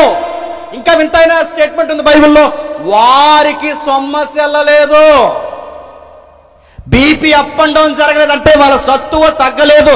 ఎంత బంతులాగా న్యాయకత్వంలో వాళ్ళని అలా తీసుకుని వస్తే సరిగ్గా సేనాయి బంజరు భూమికి వచ్చేసరికి మౌంట్ సేనా అంటే ఆ సేనాయి పర్వతం దగ్గరకు వచ్చి ఆగారు. ఆపాడు దేవుడు. ఎంత కాపాడు, అక్కడెంత కాపాడని చరిత్ర మర్చిపోవద్దు. ఆదాము, అబ్రహాము, నావోహు, మోసే, ఇప్పుడు మోసే తర్వాత ఇశ్రాయేలు, వీళ్ళని తీసుకొచ్చి అక్కడ ఆపాడు. ఎంత కాపాడంటే అబ్రహాంకి ఒక మాట ఇచ్చాడు. ఏమని మాట ఇచ్చాడు? నీ సంతానం ద్వారా ఈ ప్రపంచాన్ని ఆశీర్వదిస్తాను. ఇప్పుడు ఆ సంతానం రావాలంటే ఈ సంతానం ఎలా బతకాలో నేను నేర్పించాలి. ఇప్పుడు వీళ్ళు నేర్పించాలంటే వీళ్ళకి ఒక సిస్టమ్ ఉండాలో వద్దా? 430 సంవత్సరాలు ఏ దేశం కింద బతికారండి వీళ్ళు? ఐగుప్తు కింద బతికారు. అంటే వీళ్ళకంటూ సొంత రాజ్యాంగం లేదు, వీళ్ళకంటూ సొంత అధికారాలు లేవు, వీళ్ళకి చట్టాలు లేవు, ట్రెడిషన్ లేదు, ఏమీ లేదు. ఐగుప్తి రాజ్యాంగమే వీళ్ళ రాజ్యాంగం, ఐగుప్తి ఆజ్ఞలే వీళ్ళ ఆజ్ఞలు, ఐగుప్తి అధికారాలే వీళ్ళ అధికారాలు. ఇప్పుడు బయటకు వచ్చేస్తారు. ఇప్పుడు ఐగుప్తి రాజ్యాంగం లేదు, వీళ్ళకంటూ ఇప్పుడు సిస్టమ్ లేదంటే ఇప్పుడు వీళ్ళకి సిస్టమ్ ఫామ్ అవ్వాలంటే వీళ్ళకి కొన్ని లా ఇవ్వాలి. లా దాన్నే గాడ్స్ లా అంటారు. ఆ గాడ్స్ లాలో ప్రధానమైన కమాండ్స్ 10 కమాండ్స్ ఇచ్చాడు. ఆ 10 కమాండ్స్ ఏమి ఇచ్చాడు తెలుసా? అబద్ధం ఆడొద్దు, దొంగతనం చేయొద్దు, మొదటి ఆజ్ఞ నేను తప్ప వేరొక దేవుడు ఉండకూడదు. ఇలా 10 ఆజ్ఞలు ఇచ్చాడు. ఈ 10 ఆజ్ఞలు ఇచ్చి ఈ రూల్స్ ఫాలో అవ్వండి. దీనికి ఫైనల్ సెక్షన్స్ మళ్ళీ యెహోషువ ప్రవక్తలు ఇస్తారు. వీటిని మీరు ఖచ్చితంగా ఫాలో అవ్వాలి. ఎందుకంటే ఈ రోజు నుంచి ఇదే మీకు రాజ్యాంగం. అందుకే ఈ మొట్టమొదటి రాజ్యాంగం ఎప్పుడైతే వచ్చిందో వాళ్ళ రాజ్యాంగం చూస్తే ఈ రోజుకి వింతగా ఉంటుందండి. సివిల్లా భగవనండి, ప్రపంచంలో సివిల్లా నెంబర్ 1 సివిల్లా అంటే మోసెస్ రాసి ఇచ్చాడు ఆ దేవుణ్ణి బట్టి. అదేనండి నెంబర్ 1 సివిల్లా అంటే అదేమలా అనకండి. సివిల్లా అంటే రే ఆడి భూమి అనేది నీ భూమి మీదే, ఆడి నీరు నీ లోపల రాకూడదు, నీరు ఆడి లోపలికి వెళ్ళకూడదు, జానా దాటకూడదు, సరిహద్దులు దాటకూడదు. దీన్నే సివిల్లా అంటారు. ఇలాంటి లా ఒకటి ఉండాలని ఫస్ట్ టైం ఫామ్ చేసింది ఎవరు తెలుసా? మోసెస్. ఇలా సివిల్ లా ఇచ్చాడు. ట్రెడిషన్ లా అంటే ఎలా పడతారా సిరిగిపోయిన బట్టలు వేసుకోవద్దు అన్నాడు. అంటే ఒక సిస్టమ్ ఉంది. ఆడపిల్లల బట్టలు ఎలా వేసుకోవాలి, మగాళ్ళు ఎలా వేసుకోవాలి, ఏం తినాలి, ఏం తినకూడదు, ఎలాంటి స్నేహాలు ఉండకూడదు. దీన్ని ట్రెడిషన్ లా అంటాడు. మనకులాగా వేసుకోరు. క్రిస్మస్కి వచ్చి సీవ్లెస్ వేసుకుని మనకులా వేసుకోరు. ఈ మధ్యకాలంలో సిరిగిపోయిన బట్టలకు రేట్ ఎక్కువంట. ఎక్కడికైనా వెళ్తే అన్ని సిరిగిపోయిన బట్టలే చూపిస్తున్నారు మనకి. లేటెస్ట్ ట్రెండ్ సార్ అంటే సిరిగిపోయిన బట్టలు. నేను చాలాసార్లు జోకులు చెప్పాను, ఒకసారి వినండి. అలవాటు ఎవరు సిగ్గుతో మళ్ళీ బట్టలు కొనుక్కోకూడదు. ఎందుకంటే ఎలాంటి బట్టలు కొనుక్కోవడం చెప్పడం, అక్కడికి వెళ్ళి ఆ సిరిగిపోతుందండి. ఇక్కడి నుంచి తొడంత కనబడలేదు సిరిగిపోతుంది, జబ్బంత కనబడలేదు తిరిగిపోతుంది, సొఖమంత కనబడలేదు తిరిగిపోతున్నాయి. ఆ సిరిగిపోయిన బట్టలు ఒక అమ్మాయి వేసుకుని తిరుగుతుంది. ఇదిలో టిప్ టాప్గా బ్యాగ్ వేసింది, లిప్టిక్ వేసింది, లూజ్ అయ్యి వదిలేసింది, సిరిగిపోయిన అది ఇక్కడ దాకా వేసుకుని, దాని పేరు నాకు తెలియదు, ఇక్కడ దాకా వేసుకున్నది, అది వేసుకున్నది కూడా సిరిగిపోయింది. ఈ పైన ఈ జబ్బలు సిరిగిపోయినాయి, అన్నీ సిరిగిపోయి సీరియస్గా ఆ వీల్స్ వేసుకుని వాళ్ళు నడిచొస్తుంటే ఎదురుగా అడుక్కుని కూడా చాలో అని అడిగాడు. ఎవరు మంది అని అడిగాడు. ఏ మ్యాన్ ఏ అని అడిగింది. నోర్మే ఏరియా మందే, కొత్తగా వచ్చావా అని అడిగాడు. అంటే ఆడు ఏమనుకుంటున్నాడు, నోర్మే ఏదో తిరుగుతున్నావు మందే, సభ్యత్వం ఉందా నీకు అని అడిగాడు. అంటే ఈ అడుక్కునేవాడు ఆవిడ ఏమనుకుంటున్నాడంటే అడుక్కునేది అనుకుంటున్నాడు. నా వాళ్ళు అర్థం ఇలా ఏడ్చినాయి బట్టలు. అందుకే ఆ రోజుల్లో ఇలాంటి దరిద్రాలు ఆ రోజు కూడా ఉన్నాయి. ఐగుప్తిలో ఫ్యాషన్స్ అంటేనే ఈజిప్ట్ అండి. లిఫ్ట్కి పుట్టించింది వాళ్ళే. పురాతనమైన ఈ గ్లో రావాలంటే ఆ నైలు నది దగ్గర ఇలాంటి క్రీమ్స్ అన్ని పుట్టింది. ఒక మాట చెప్పాలంటే వాళ్ళ తలలు సవరాలు ఇలాంటి ఒకటి కానీ అన్ని స్టైల్ అక్కడే పుట్టినాయి ఐగుప్తిలో. ఇలాంటి స్టైల్ కొట్టొద్దని ఒక ట్రెడిషన్ లా ఇచ్చాడు. ఇలా బట్టలు ఎలా ఉండాలి, ఇదిగో ఆడపిల్లకి నడినెత్తి మొదలుకొని ఇక్కడ వరకు చర్మాన్ని కప్పుకుని ఉండాలి, ఇది మీ ట్రెడిషన్ అని చెప్పాడు. మగ పిల్లగాడు ఎలా ఉండాలి, ప్రతి ఒక్క పద్ధతి ఇచ్చాడు. నిలువు టంగిలు వేసుకోవాలి, ఇలా వేసుకునే ఒక పద్ధతి. అంటే సివిల్ లా ఇచ్చాడు, ట్రెడిషన్ లా ఇచ్చాడు. ఇప్పుడు నైతికత గాడ్స్ లా ఇచ్చాడు. గాడ్స్ లా ఏంటి, అబద్ధం ఆడొద్దు, దొంగతనం చేయొద్దు. బాగా వినండి, అబద్ధం ఆడొద్దు అని చెప్పడం కూడా లాయనా, లాయే. మీకు అర్థం కావాలంటే ఒక మాట చెప్తాను. ఇప్పుడు రాజమండ్రి నుంచి వచ్చాను, మీకు అంత మీరు అనుకోవచ్చు మన రాజమండ్రేగా అని. ఇప్పుడు నేను ఎక్కడో ఫారెన్ నుంచి యుఎస్ఏ నుంచి వచ్చాను అనుకోండి, ఆ వస్తూ అక్కడ ఫ్లైట్ దిగా మీకు విజయవాడ దగ్గరగా ఈ విజయవాడలో ఫ్లైట్ దిగి గన్నవారి నుంచి ఒక నల్ల కారు 10 చక్రాలు 20 చక్రాల కారు వేసుకుని అలా నేను వచ్చాను. ఆ నల్ల కారు అక్కడ ఆగితే అక్కడ అలా తీసిరి పెట్టినా నా వెనకాల అడావుడి బ్యాచ్ అలా పరా పరిగెట్టుకుని వచ్చి అడ్లేకండి, ఎవరు అడ్డు ఉంటారు కానీ అడావుడి అడ్లేకండి అండి. ఎలా అడ్డు, ఇంకెవరు అడ్లేరు, అడ్లేకండి ఇలా అడ్డు నాకు నా బాడీ గార్డ్స్ పెద్ద ఎడగారి ఇలాగా పెద్ద అడావుడి చేసి అలా తీసుకొచ్చి నన్ను ఇలా ఏదికి ఎక్కించి, నేను ఎక్కేటప్పుడు నాకు సిగ్గు లేకపోయినా ఆ బీజిఎం ఒకటి వేసి నన్ను ఇలా ఎక్కించి వచ్చాడు వీరుడు సూర్యుడు భీముడు అని ఏదోటి అని నన్ను పైకి ఎక్కించిన తర్వాత నాకు మైక్ ఇచ్చిన తర్వాత నేను ఒక ప్రసంగం చెప్తాను. ఆ ప్రసంగం ఏంటంటే అబద్ధం ఆడొద్దు, దేవుడు మిమ్మల్ని దీవించును గాక అని వెళ్ళిపోయాను అనుకోండి. మీరు ఏమంటారు చెప్పండి? ఈ మాత్రం చెప్పడానికి ఈయన గారికి మళ్ళీ ఒక ఫ్లైట్, ఒక బ్లాక్ కారు, వీళ్ళందరికీ మళ్ళీ బాడీ గార్డ్స్ సీరియస్గా వచ్చి ఏం ప్రసంగం చెప్పాడంటే అబద్ధం ఆడొద్దని చెప్పాడు. ఇది ఒక ప్రసంగం, అది అల్లా అబద్ధం ఆడొద్దని అనుకుంటారా అనుకోరా? నేను ఎందుకు కంపేర్ చేస్తున్నా తెలుసా? సేనాయి పర్వతం మీదకి దేవుడు దిగి వచ్చే సమయానికి బండల బద్దలయ్యాయి, పునాదులు కదిలాయి, ప్రకృతి వైపరీత్యానికి గురైంది. ఒక్కసారే వాతావరణం మారిపోయింది. అగ్ని, గంధకాలు, మేఘాలు, మెరుపులు, ఎంత అడావుల్లో దేవుడు మోసే మధ్యకి అలా వచ్చి 40 రోజులు పెలమని ఆ ఉరువుల మధ్య దేవుడు మాట్లాడుతుంటే ఏం మాట్లాడాడు దేవుడు అంటే ఏం మాట్లాడాడు? అబద్ధం ఆడొద్దు అన్నాడు. ఇది చెప్పడానికి ఉరుములు, మెరుపులు, అడావుడి, బండ్ల బద్దలు వేసుకోవడం ఇదంతా దేనికండి అని మనం అనుకుంటాం. కాదు, దేవుడు చెప్పాల్సిందే చెప్పాడు. ఎందుకు చెప్పినా అబద్ధం ఆడొద్దని ఎంత గంభీరమైన దేవుడు ఇంత వాతావరణంలో వచ్చి చెప్తున్నాడంటే మనుషులకి అప్పటికి బాగా తప్పు కాదని బాగా అలవాటు అయిపోయింది అని చెప్పండి. అబద్ధం పాపం కాదన్నంతగా అలవాటు అయిపోయింది. మీకు ఇలాగ అర్థమవుతుంది కానీ ఉదాహరణ చెప్తాను ఏమనండి. ఎవడో తిక్కలోడు ఇక్కడికి వచ్చి మెసేజ్ అయిన తర్వాత అన్నయ్య సినిమాలు చూడొచ్చా అని అడిగాడంటే నేను అడుగుతాను, ఈ పనికి మాలినోడు ప్రశ్నే చెప్తున్నాడు, ఎలా జీవిస్తున్నాడు అర్థమవుతుందా లేదా? అరే సినిమాలు చూడొచ్చా అని ప్రశ్న అడుగుతున్నావంటే ఆ ప్రశ్నే చెప్తుంది నువ్వు ఎంత సన్నాసి గడవా, నీకు అర్థమవుతుందా లేదా? అంటే అబద్ధం ఆడొచ్చు అంటున్నావంటే నీ బతుకే అబద్ధం అని అర్థమవుతుంది. వ్యభిచారం చెయ్యొచ్చా అని అడుగుతున్నావంటే నీ బతుకే ఏమైంది చెప్పు అంటే ప్రశ్నలే నీ బతికండి చెప్తున్నాయి. దేవుడు ఇంత గంభీరంతో వచ్చి అబద్ధం ఆడొద్దంటున్నాడంటే వీళ్ళకి ఏం అలవాటు అయిపోయాయి? ఐగుప్తిలో అబద్ధాలు కామన్ అయిపోయాయి, వ్యభిచారాలు కామన్ అయిపోయాయి. ఇంట్లోకి ఒకడు దూరినే తప్పు కదా అక్కడ ఐగుప్తిలో. అందుకే శారమ్మను తీసుకెళ్ళిపోయాడు చర్చగా. పొరుగు వాని భార్యను తీసుకెళ్ళి ఆ శారమ్మను తీసుకెళ్ళి చేసుకుంటా దేవుడు అన్నాడు, తెల్లారిసరికి పంపలేదు, నీ మెడక మీద తలకాయ ఉండదన్నాడు. అడిగి వార్నింగ్ ఇచ్చి పంపించాయి. నీ లావేరు నా లావేరు, నా బిడ్డల మీద ఏగవాలిందో, నా కుమారుడు భార్య మీద ఏగవాలిందో, నా సేవకుని టచ్ చేసావు దేవుడు వాగ్దానం ఇచ్చాడు. నా సేవకుని టచ్ చేస్తే నా కనుగుడ్లో ఏలెట్టాడు. పంపారు అబ్బాయిని చెప్పాడంత అడలెత్తిపోయి పంపేశాడు తెల్లారిసరికి. నీ లా వేరు, నా నైతికత వేరు. ఇలాంటి లా 10 ఆజ్ఞలు ఇచ్చి దేవుడు 10 ఆజ్ఞలు ఇచ్చి మోసే ద్వారా ఇశ్రాయేలుకి ఇస్తే ఈ 10 ఆజ్ఞలు పెట్టి వాళ్ళని తీసుకెళ్లి పాటించమన్నప్పుడు ఒక మాట అన్నాడు, మర్చిపోవద్దు. 19వ అధ్యాయం నిర్గమాకాండం చదువుదాం. 19వ అధ్యాయం నిర్గమాకాండం 6వ వచనం చదవండి. 19వ అధ్యాయం నిర్గమాకాండం 6వ వచనం. సమస్త భూమి నాదే కదా, మీరు నాకు యాజక రూపమైన జనము.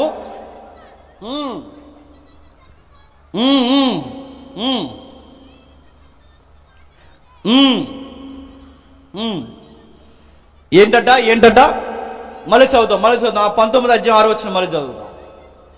సమస్త భూమి నాదే కదా, మీరు నాకు యాజక రూపకమైన జనాంగముగా ఉందరు. బాగా వినండి, నిర్లక్ష్యంగా వినొద్దు, బాగా వినండి.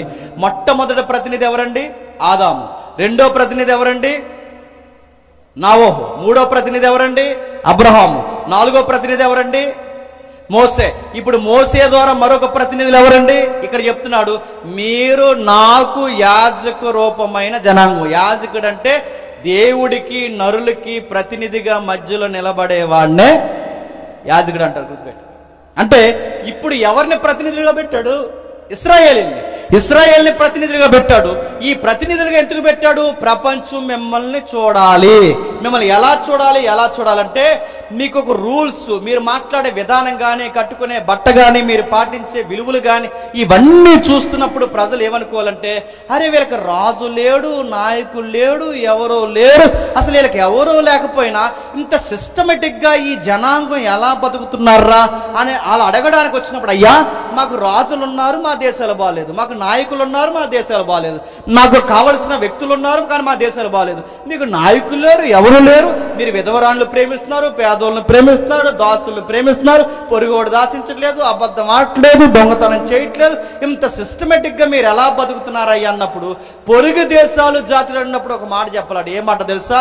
మేము ఎందుకు ఎలా ఉంటున్నామంటే మాకు రాజు లేడు కానీ దేవుడే మాకు రాజు అని చెప్పాలి. ఏమని చెప్పాలి? దేవుడే మాకు రాజు అని. అందుకే మీరు చూడండి, మోసే తర్వాత యెహోషువ తర్వాత ఎక్కడ ఇశ్రాయేలుకి రాజులు కనబడరు. మీరు చూడండి, అంటే ఇశ్రాయేలుకి ఎవరు రాజుగా ఉండాలనుకున్నారు? దేవుడే రాజుగా ఉండాలి. అందుకే రాజుని ఇవ్వడానికి దేవుడు ఇష్టపడలేదు. అరణ్యంలో పోషించిన దేవుడు పాలదేలు ప్రవశించి ఇజ్రాయెల్ దేశంలో పోషించలేడా? రాజు లేకుండా 40 సంవత్సరాలు నడిపించిన వాడు ఇప్పుడు రాజు లేకుండా బతికించలేడా?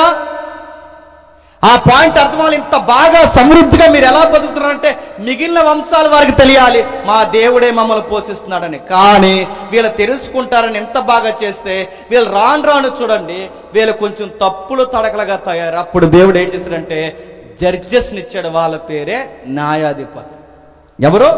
న్యాయాధిపతులు ఏం చేస్తారు? అరే తప్పురా, ఇదిగో లా ఎలా ఉంది, దేవుడిచ్చిన గ్రంథం ఎలా ఉంది, గ్రంథంలో ఉన్నట్టు చేయకపోతే పాపం రాని నీతి న్యాయాలు జరిగించి ఇశ్రాయేలు మీద ఏగ కూడా వాలకుండా కాపాడేవారినే న్యాయాధిపతులు. అందరికీ యెహోషువ గ్రంథం తర్వాత ఏమొస్తుంది? న్యాయాధిపతులు వస్తుంది. ఈ న్యాయాధిపతులు తినంగా ఉన్నారండి.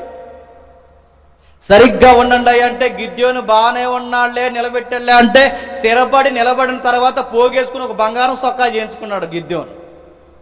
మీరు ఇంటికి వెళ్ళిన తర్వాత చదవండి. బాగా ఉండవయ్యా, సరిగ్గా కాపాడవయ్యా, ఏగవాలకుండా ఉండంటే ఆ ఫిలిస్తీన్లతో సంబంధం పెట్టుకున్నాడు సంసోను. ఎవరున్నారు కరెక్ట్గా? ఎవరు లేరు. దేవుడు మళ్ళీ ఇస్తుపోయే పరిస్థితులు వచ్చింది. ఇక చివరిగా న్యాయాధిపతుల కాలం ముగిసిపోతుంది. ఇటు న్యాయాధిపతి అటు ప్రవక్త, ఇటు న్యాయాధిపతి అటు ప్రవక్త. న్యాయాధిపతి ప్రవక్తగా ప్రవర్తించేది ఎవరంటే సమూయేలు. మళ్ళీ మర్చిపోద్దు, అసలు ఎమాన్యుయేల్ అంటే ఎదుగుతున్నాం గొడవ. నా మాటలు అర్థమవుతున్నా లేదో? మనకు ఒకటే అర్థమైంది, హ్యాపీ క్రిస్మస్ చెప్పండి, మేరీ క్రిస్మస్ అడుగుతున్నాను. ఎందుకు హ్యాపీగా ఉండాలో తెలియదు చెప్పండి, ఎందుకు మేరీ అనాలో తెలియదు మనకి. గుర్తుపెట్టుకోండి, అందుకే తెలుసుకుందాం. అందరి వల్లే వద్దు. ఈ సభ మీకు ఒక దీవెనకరంగా మారాలని నేను కష్టపడి చెప్తున్నాను. కొంచెం జాగ్రత్తగా వినండి, ముగించేద్దాం. ఇప్పుడు బాగా వినండి. యెహోషువ తర్వాత న్యాయాధిపతులు ఏమైనా సరిగ్గా నిలబెట్టారంటే వీళ్ళేం సరిగ్గా నిలబడలేదండి. వీళ్ళ కడుపులు నిండి, వీళ్ళ భూములు నిండి, వీళ్ళ సంతానం వచ్చిన తర్వాత, వీళ్ళ మంచి పొజిషన్కి వచ్చిన తర్వాత వీళ్ళు ఏం చేశారు తెలుసా? దేవుణ్ణి ఎక్కిరించేలా బతికారు, దేవుణ్ణి ఎక్కిరించేలా జీవించారు. ఎంత ఎక్కిరించేలాగా? సుఖం మరిగారు. పొరుగు వాళ్ళందరూ వచ్చి, అరే ఎవరయ్యా మిమ్మల్ని ఎంత బాగా పోషిస్తున్నదంటే మా దేవుడే మమ్మల్ని పోషిస్తున్నాడంటే మరి మేము కూడా అలా ఉండాలంటే ఏం చేయాలన్నప్పుడు వాళ్ళు అడిగినప్పుడు ఏం చెప్పాలి? మీరు కూడా ఈ సత్యదేవుడిని తెలుసుకుంటే మీ పంటలు పండుతాయి, మీ సంతానం బాగుంటారు, మీ కడుపులు నిండుతాయి, మీ ఆరోగ్యాలు బాగుంటాయి, వ్యాధి మీ గుడారానికి రాకుండా ఆయన కాపాడుతారని వాగ్దానం మాకిచ్చిన వాడే దూరస్తులైన మీకు కూడా ఇస్తాడు.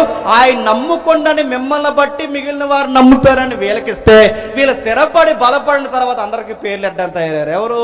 ఇశ్రాయేలు. ఏమని పేర్లు పెట్టారు? అరే వాళ్ళ అన్యులు రా, మీరెందుకు వచ్చారా మా దేశం, మీర్రా అని ఇలా పేర్లు పెట్టారంటే వీళ్ళు స్థిరపడిన తర్వాత వీళ్ళ కళ్ళు ఎక్కడ పోయండి? నెత్తి మీదకి పోయాయి. దేవుడికి ప్రతినిధులుగా అంటే యాజకులుగా ఉండాల్సిన వీరు దేవునికి విరుద్ధమైన పనులు చేస్తున్నారు. పైగా వేలే చెడిపోయారు అనుకుంటే ఇక చివరి న్యాయాధిపతి అయినా లేదా ప్రవక్త, అటు ప్రవక్త ఇటు న్యాయాధిపతిగా ఎవరిచ్చినా సమూయేలు బాగున్నాళ్లే, 40 ఏళ్ళు బానే నడిపించాళ్లే అనుకునే సమయానికి సమూయేలు రిటైర్మెంట్ అయ్యాడు. సమూయేలు కొడుకులు తెర మీదకి వచ్చారు. ఆ సమూయేలు కొడుకులు తొంట్రోలు పుట్టారు. పండిత గర్భాన్ని ఏదో సామెత ఉంది, సొంట్లో పుడతారని, అలాగే పుట్టారు. సమూయేలు గారి పేరు చెప్తే అందరూ గౌరవిస్తారు. ఇప్పుడు సమూయేలు కొడుకుల పేరు చెప్తే అందరూ ఏడుస్తున్నారు. ఎందుకు? న్యాయమును లంచానికి అమ్మేశారట. దేశం ఈ కుటుంబాన్ని బట్టి ఏడుస్తుంది. వీళ్ళకి అధికారాలు ఇస్తే వీళ్ళు ఏం చేస్తారు? లంచాలకు మరిగారు. ప్రజలకి న్యాయం తీర్చాల్సిన వీళ్ళే పనికి మాల న్యాయాలు తీర్చి దేవుడికి ప్రజలకి భారమైపోయారు. దేశమంతా ఏడ్చింది. సమూయేలు దగ్గరకు వచ్చింది. సమూయేలుతో ఇంకా మొహమాటం లేకుండా ఇజ్రాయేల్ దేశం ఒక మాట ఉంది, అయ్యా మీకు మాట చెప్పాలి, మీరుండగానే మేము ఒక నిర్ణయానికి వచ్చేసాం. ఆ మాట ఏంటంటే ఇక మీ కొడుకులు, న్యాయాధిపతులు, ఈ తీర్పులు, ఈ లంచాలు, ఈ గొడవలన్నీ మాకు వద్దు, మేము మాట్లాడుతున్నాం, మాకు రాజు కావాలి అన్నారు. ఏం కావాలట? మాకు రాజు కావాలి. సమూయేలు బాధపడ్డాడు. మీకు రాజు ఏంటి? మన రాజు ఎవరు? దేవుడు. మనకి దేవుడు రాజుకుంటే మన దేవుడు మనకు రాజుకున్నప్పుడు రాజుని అడుగుతారు ఏంటంటే, లేదయ్యా మీ కొడుకులు లంచాల వల్ల దేశం సమాజం సమాధానంగా లేదు, మాకు రాజు కావాలన్నప్పుడు సమూయేలు బాధపడ్డాడు.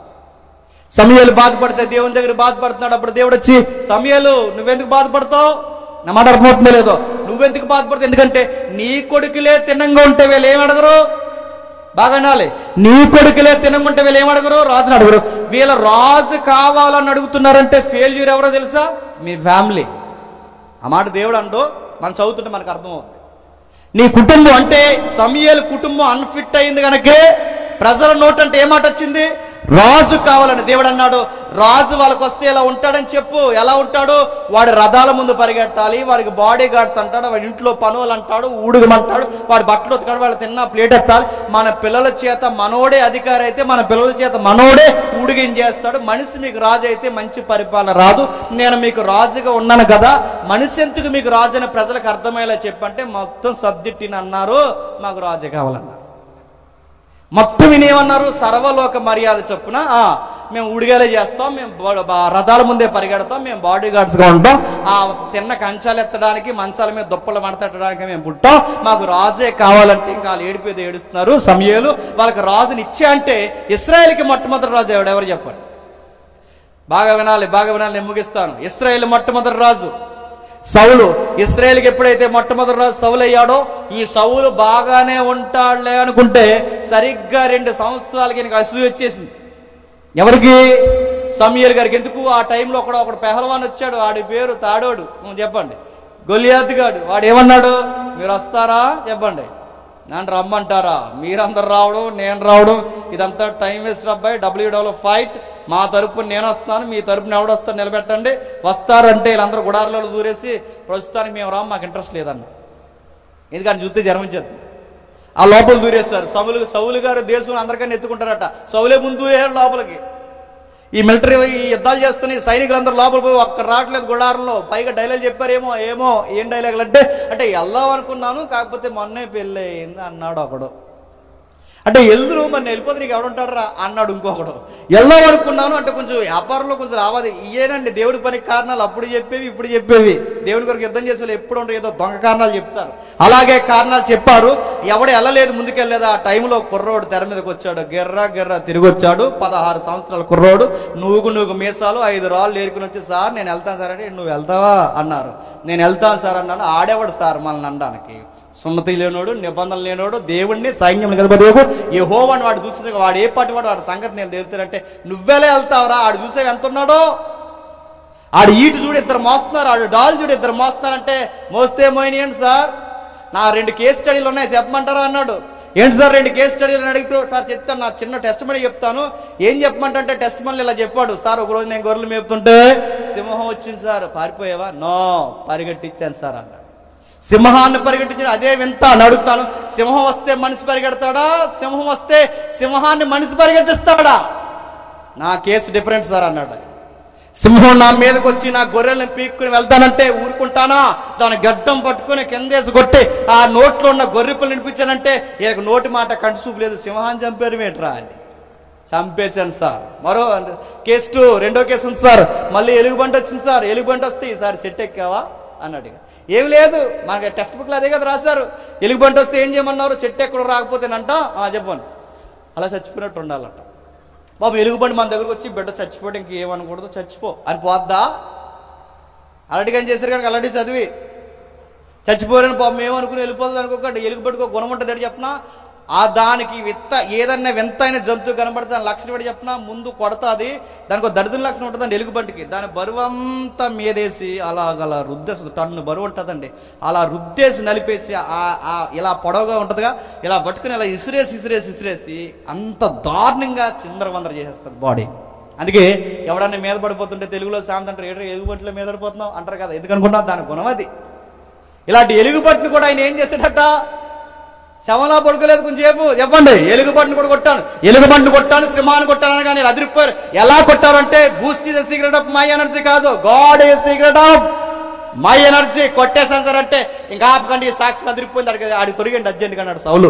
ఆ తొడిగేసిన తర్వాత వెళ్ళాడు, సార్ ఇవన్నీ మీ సైజు వేరు నా సైజు వేరు, ఈ బట్టలని ఈ బాడీ ఈ బుల్లెట్ ప్రూఫ్స్ అన్ని నాకు సూట్ అవ్వు, కానీ నాకు టెక్నిక్ ఉంది, 5 రాళ్ళు ఒక వడుసులు ఉంటే చాలు సార్, గిర్ర తిప్పి కొడతాను అన్నాడు. అంతే. ఎలా కొడతాడు చూడండి, వెయిట్ అండ్ సీ. ఆడ తలకాయ మీద మెడకాయ అన్నాడు. అంతే. తలకాయ మీద మెడకాయ ఉంచడం అంటే మన గురువు గారి చేతిలో, దావీదు గారి చేతిలో కత్తి ఉందా? కత్తి లేదు. కత్తి లేకుండా ఎలా తీసేస్తావు? కత్తి లేకుండా మన పక్కన లేవు. కానీ బ్రదరు కత్తి లేకుండా తల ఎలా నరికేస్తావంటే దావీదు అంటాడు, వెయిట్ అండ్ సీ, చూడు ఆడు తల ఎలా నరికేస్తాను చూడు అంటాడు. మనసులో మాట తట్టుకోలేక అడుగుతాను, ఎలా నరికేస్తారు అవంటే అప్పుడు చెప్తాడు. ఏమని చెప్పినా, ఆడి కత్తే నా కత్తి అవుద్ది, ఆడి కత్తి నీ కత్తి ఎలా అవుతుంది చూడు. కొట్టాడు, ఒకే రాయి ఇసిరాడు, ఆ రాయి తెలిసాడు ముందు పడ్డాడు, ఆడి కత్తి తీసి ఆడి తల నరికేస్తాడు. ఆ తలకాయ పట్టుకుని టౌన్లోకి వస్తుంటే రక్తం చిందిన దేహంతో తల ఒకవైపు పట్టుకుని వాడి కత్తి ఒకవైపు పట్టుకుని ఆ కుర్రోడు నూగు మీసాలతో అలా టౌన్లోకి వస్తుంటే టౌన్ అంతా షేక్ అయిపోయి సాంగ్ పాడింది. ఆ సాంగ్ లో లైన్స్ ఇలా ఉన్నాయి. ఆ సాంగ్ చెప్పిన, దావీదుకు 10,000 సౌలుకు 1000, దావీదుకు 10,000 సౌలుకు 1000 అంటే సౌలుకు 1000 అనేసరికి సిరకు వచ్చేసింది సౌలుకి. ఏడు దావీదు గొర్రెలు కాసుకునే కుర్రోడికి 10,000, నాకు 1000. సాంగ్ రాసింది ఎవడో, పాడింది ఎవడో. ఈ పాడుతుంటే ఇంటున్న దావీదు వైపు చూసి విస్సపు చూపు నిలిపి దావీదును లేకుండా చేయాలనుకుని పరిగెట్టి చివరికి సౌలు బాధ్యతను మర్చిపోయి సౌలు ఆత్మహత్య చేసుకుని చచ్చిపోయాడు. తర్వాత దావీదు రాజయ్యాడు. మనకు తెలుసు, సౌలు 40, దావీదు 40. దావీదు బాగానే, ఎందుకు చెప్తాను వినండి, దావీదు బాగానే ఉన్నాళ్లే, దివారాత్రులు బైబిల్ చదువుతున్నాళ్లే, అంతా బాగుందిలే అనుకున్నప్పుడు పైకెక్కి ఒక దృశ్యాన్ని చూశాడు. ఆయన ఎవరిని చూసారు? ఆ పొరుగింటి ఆవిడని ఆ బహిరంగ స్నానం చేస్తుంటే చూశాడు. చూసినట్టున్నాడా? మెసేజ్ పెట్టాడు ఆవిడకి. ఆవిడ ఆ మెసేజ్, సారీ సార్, మా ఇంటికి మీరు నాకు మెసేజ్ పెట్టమంటే నేను మ్యారీడ్ అని అనాలి కదండి. ఆవిడ అనలేదు. ఆవిడ మొత్తం మీద ఆవిడ ఆ మెసేజ్కి ఆవిడ కొత్త లవ్ స్టోరీలాగా ఆవిడ వచ్చేసింది. ఈయన తర్వాత ఏం జరిగింది మనకు తెలుసు, దేవుడిని బాధ పెట్టాడు. దేవుడు ఒక మాట అన్నాడు చరిత్రలో, ఏమన్నా తెలుసా? దావీదుని ఒక మాట అన్నాడు, దావీదు నువ్వు చేసిన మిస్టేక్ నీతో పోదు, నువ్వు చేసిన పనిని బట్టి ఈ ప్రపంచం ఎప్పుడు నిన్ను కథ నిందించేది, నన్ను నిందిస్తారు. అందుకే సన్నాసిగాళ్ళు అందరూ బైబిల్ చదివి దావీదు తప్పు చేస్తే దేవుడు ఏమనలేదని ఇప్పుడు ఎవరు నిందిస్తున్నారండి?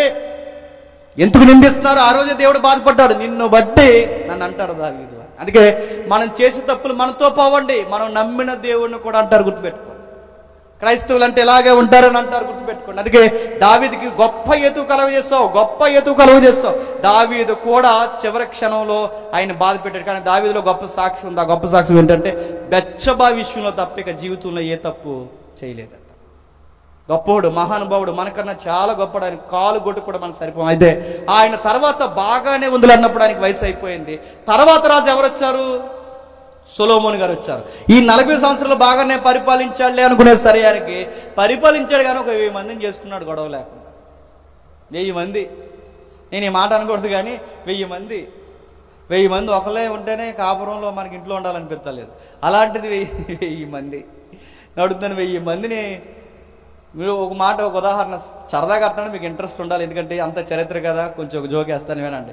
ఫస్ట్ ఆవిడ దగ్గరికి నైట్కి డిన్నర్కి వెళ్ళాడు అనుకోండి, నైట్ డిన్నర్కి అనుకోండి. మళ్ళీ ఆవిడ దగ్గరికి రావాలి అంటే మళ్ళీ 1000 మంది అంటే 3.5 సంవత్సరాలు సుమారు. మళ్ళీ 3.5 సంవత్సరాలు అంటే 999 రోజుల తర్వాత మళ్ళీ ఫస్ట్ ఆవిడ డిన్నర్కి వస్తాడంటే 3.5 సంవత్సరాల తర్వాత వస్తాడు. అప్పుడు వరకు ఇవిడ ఏం చేయాలండి? సాంగ్ పాడుతుంది, వస్తాడు నా రాజు ఏదో ఒక రోజు. నా మాటలు అర్థమవుతున్నాయి లేదు. మొత్తం మీద అలా ఆ తర్వాత ఏం చేశారు? ఆ 1000 మందే చెడగొట్టారు సొలొమోన్. ఏం చేశారు సొలొమోన్? ఏం చేశారు? ఆ చివరి చదివితే మీకు అర్థమవుతే సొలొమోను హృదయాన్ని తిప్పేశారు. బాధాకరమైన మాట. సొలొమోను హృదయాన్ని తిప్పారంటే సొలొమోను మాట ఇన్ని రోజులు విన్నారు. సొలొమోనుకి వయసు అయిపోయిన తర్వాత ఇప్పుడు సొలొమోను మాట వాళ్ళండం కాదు, వాళ్ళ మాటే సొలొమోనినే రోజులు వచ్చేసాయి. చాలా మంది కుర్రగాళ్ళు లవ్వులు చేసి చెత్త చెదారాలు గాలి తిరిగి ఏమంటారంటే, విశ్వాస కాని వాళ్ళని దేవుడు ఏర్పాటును బట్టి పెద్దలు నిర్ణయించిన పెళ్లి కాదని ఈ లవ్వు చెత్త చేసుకుని ఏమంటారంటే, నేను మార్చేస్తాను. నీ బొంద నువ్వేం మారుస్తావు? మార్చగలవా? నేను మార్చేస్తాను, నువ్వేం మారుస్తావు? సొలొమోనే మార్చలేకపోయాడు. అక్కడ ఆ భక్తులే మార్చలేకపోయారు. సంసోనే నిలబడలేకపోయాడు. ఈవిడ గారు ఎవరినో ప్రేమించిందట, ఆ ప్రేమించి ఇంటికి వచ్చి చెప్పిందట, తర్వాత మారిపోతానన్నాడు, బాప్టిజం తీసేసుకుంటా అన్నాడు, చర్చ్ కూడా వస్తాడు, ఈ మధ్య 2 సార్లు వచ్చాడు అన్నాడట. మారుతాడు, ముందు అలాగ అంటాడు, ఆ తర్వాత నేను రాను నీ దిక్కున కాడ చెప్పుకోయా అంటాడు. అప్పుడు ఏం చేస్తావు? ముందు అలాగన్నావు, ఇప్పుడు ఇలాగన్నావు అంటే ఇంక లేదు, ఇంకంతా దిశ.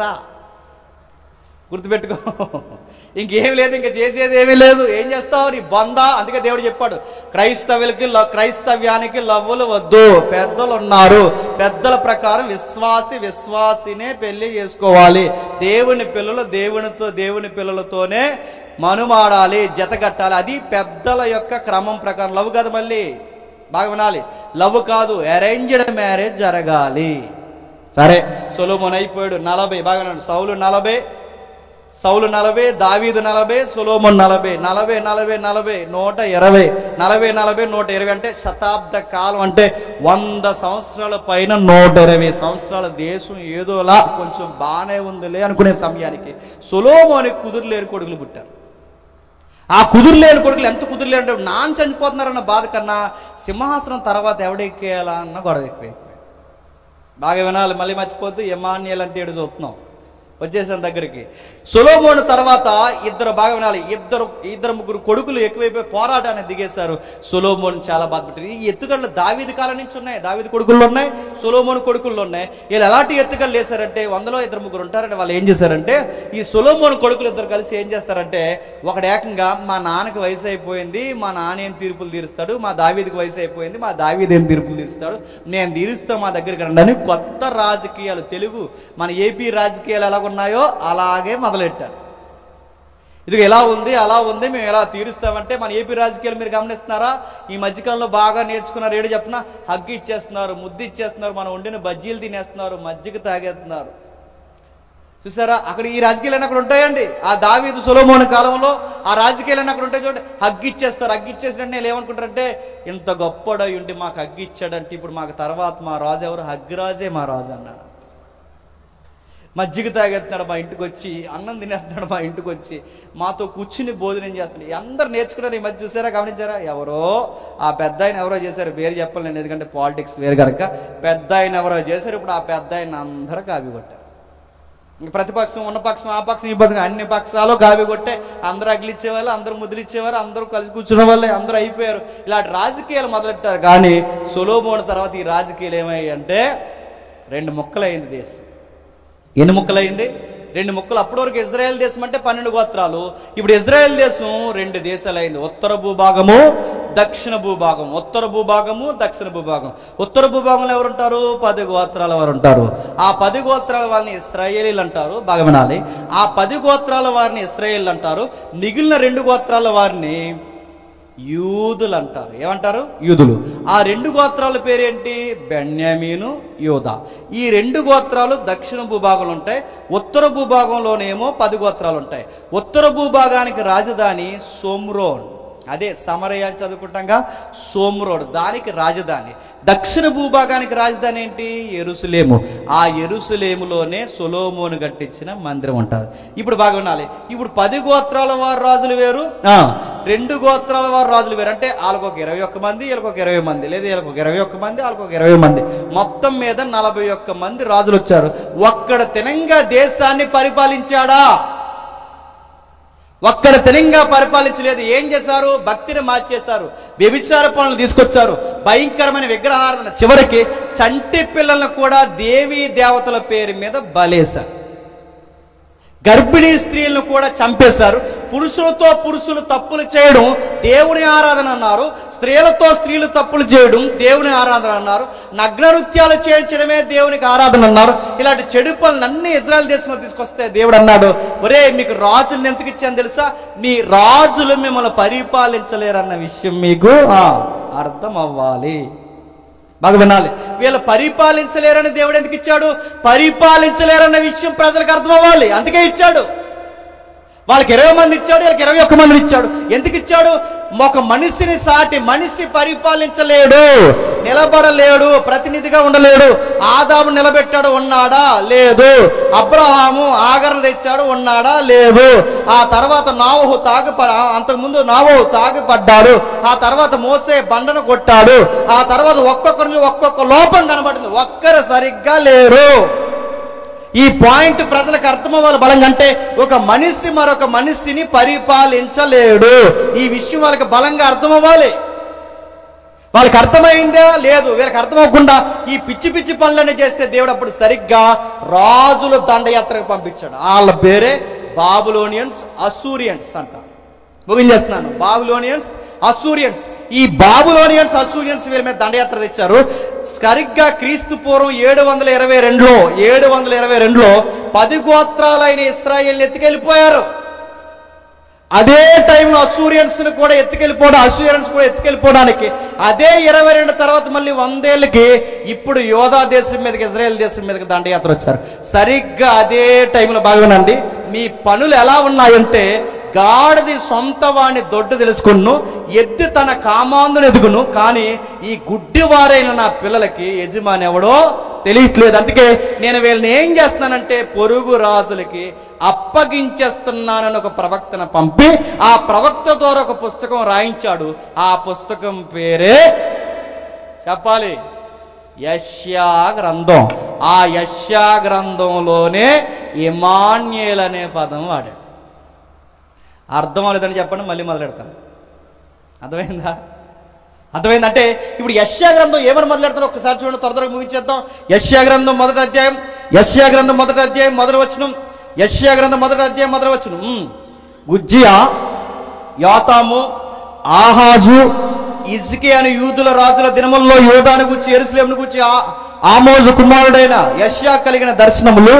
యెహోవా మాట్లాడుచున్నాడు, ఆకాశం ఆలకించు, భూమి చెవియొగ్గు.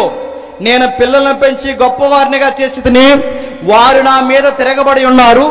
ఎద్దు తన కామాందు నెరుగును, గాడిద తన సొంత వాణి దొడ్డు తెలుసుకును, కానీ ఇశ్రాయేలుకి తెలివి లేదు. నా జనులు ఓసింపరు. పాపిష్టి జనమా, దోషభరితమైన ప్రజలారా, దుష్ట సంతానమా, చెరుపు చేయి పిల్లలారా, మీకు శ్రమ, ఎందుకు మీకు శ్రమ? మీ మీదకి శత్రువుల్ని వదులుతున్నాను. దేవుడికి ఒక క్యారెక్టర్ ఉంటుంది, గుర్తుపెట్టుకోండి. దేవుని పిల్లలు దేవుడు కోరుకున్నట్టుగా బతకకపోతే మనకు అనుకూలమైన అధికారులు కాదు, మన మీదకి ఎక్కు తొక్కే అధికారులని దేవుడు సింహాసనం ఎక్కిస్తాడు. ఎందుకు? మన నిద్ర వదిలిపోవాలి అంటే మన విరుద్ధమైన అధికారులే మనకు రావాలి. చాలా మంది మోడీ రాకూడదు. ఎందుకు రాకూడదు మోడీ?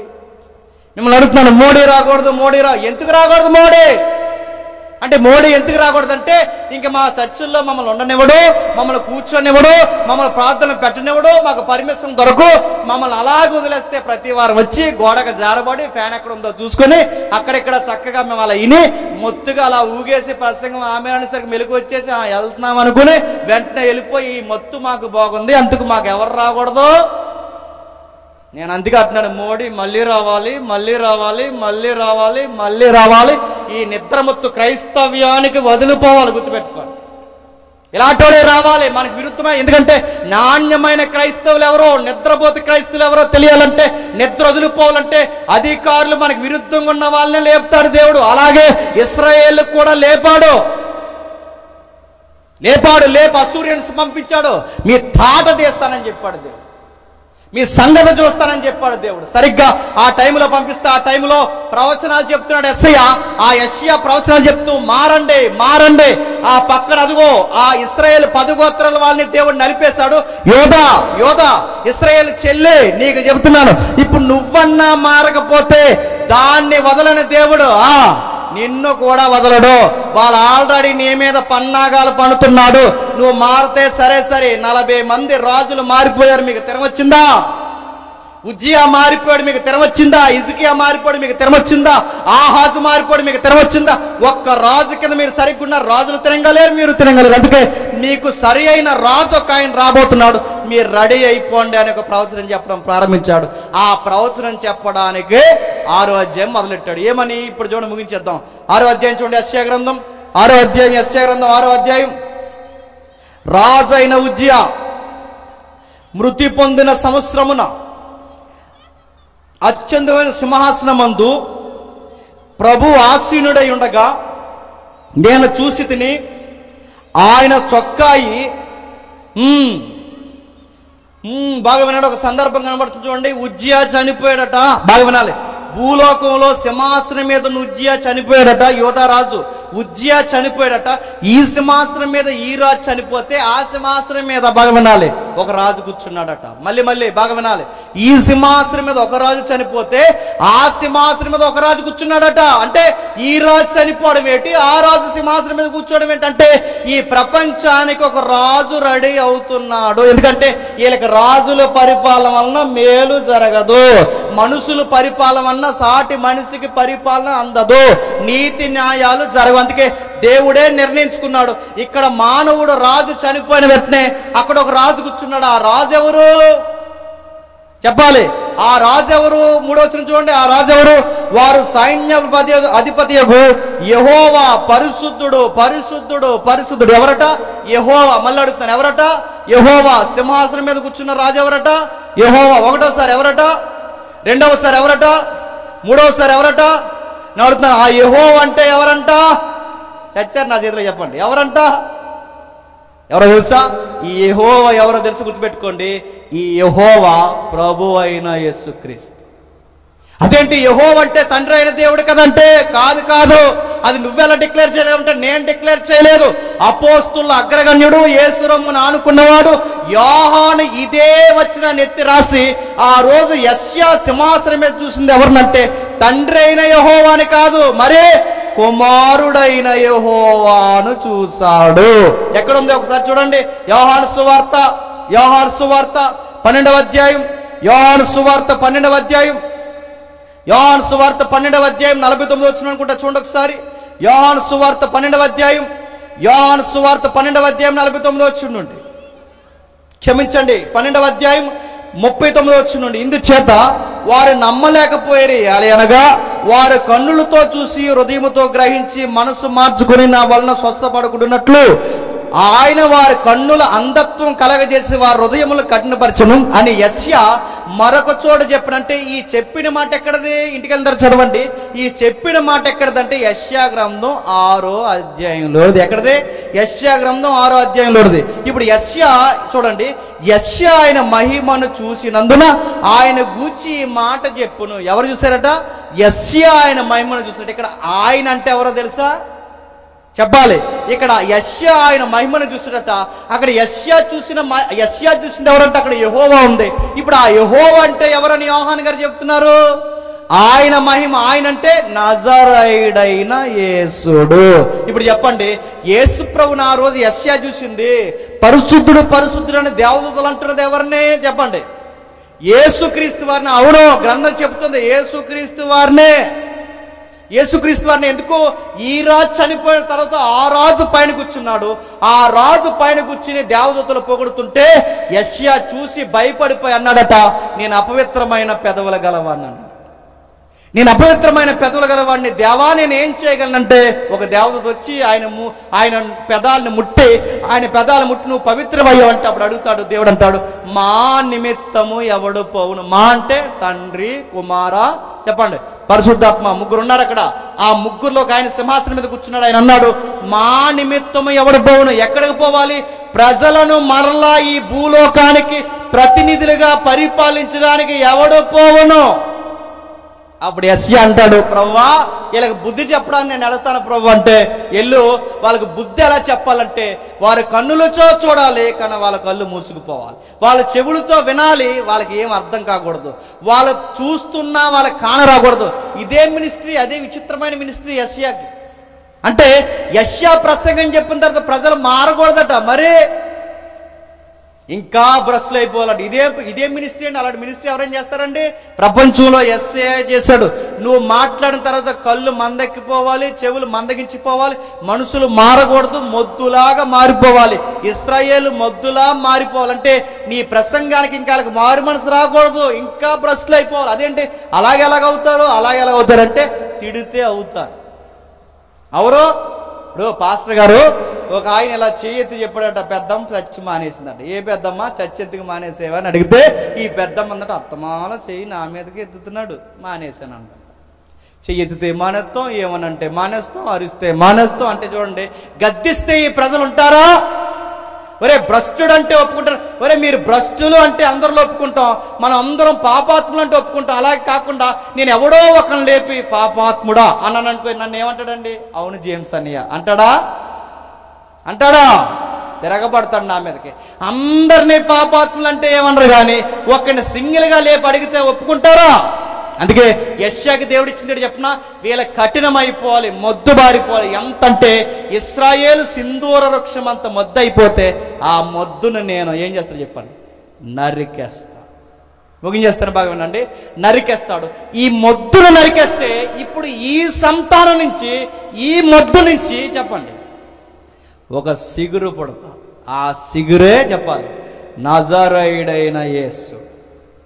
ఈ ప్రపంచంలో ఈ యుద్ధాలు జరుగుతున్న టైంలో అప్పుడు 7వ అధ్యాయం మొదలెట్టాడు. 7వ అధ్యాయంలో ఏం రాస్తున్నాడు? ఒట్టే చెప్తున్నాడు, నిజంగానే ముగించేస్తాను. ఏం చెప్తున్నాడు చూడండి. మళ్ళీ 7వ అధ్యాయం అనుకుంటున్నాడు అనుకోకండి, ముగించేస్తాను. 7వ అధ్యాయం మొదలు వచ్చును. యోధా రాజైన ఉజ్జియా మనవడును,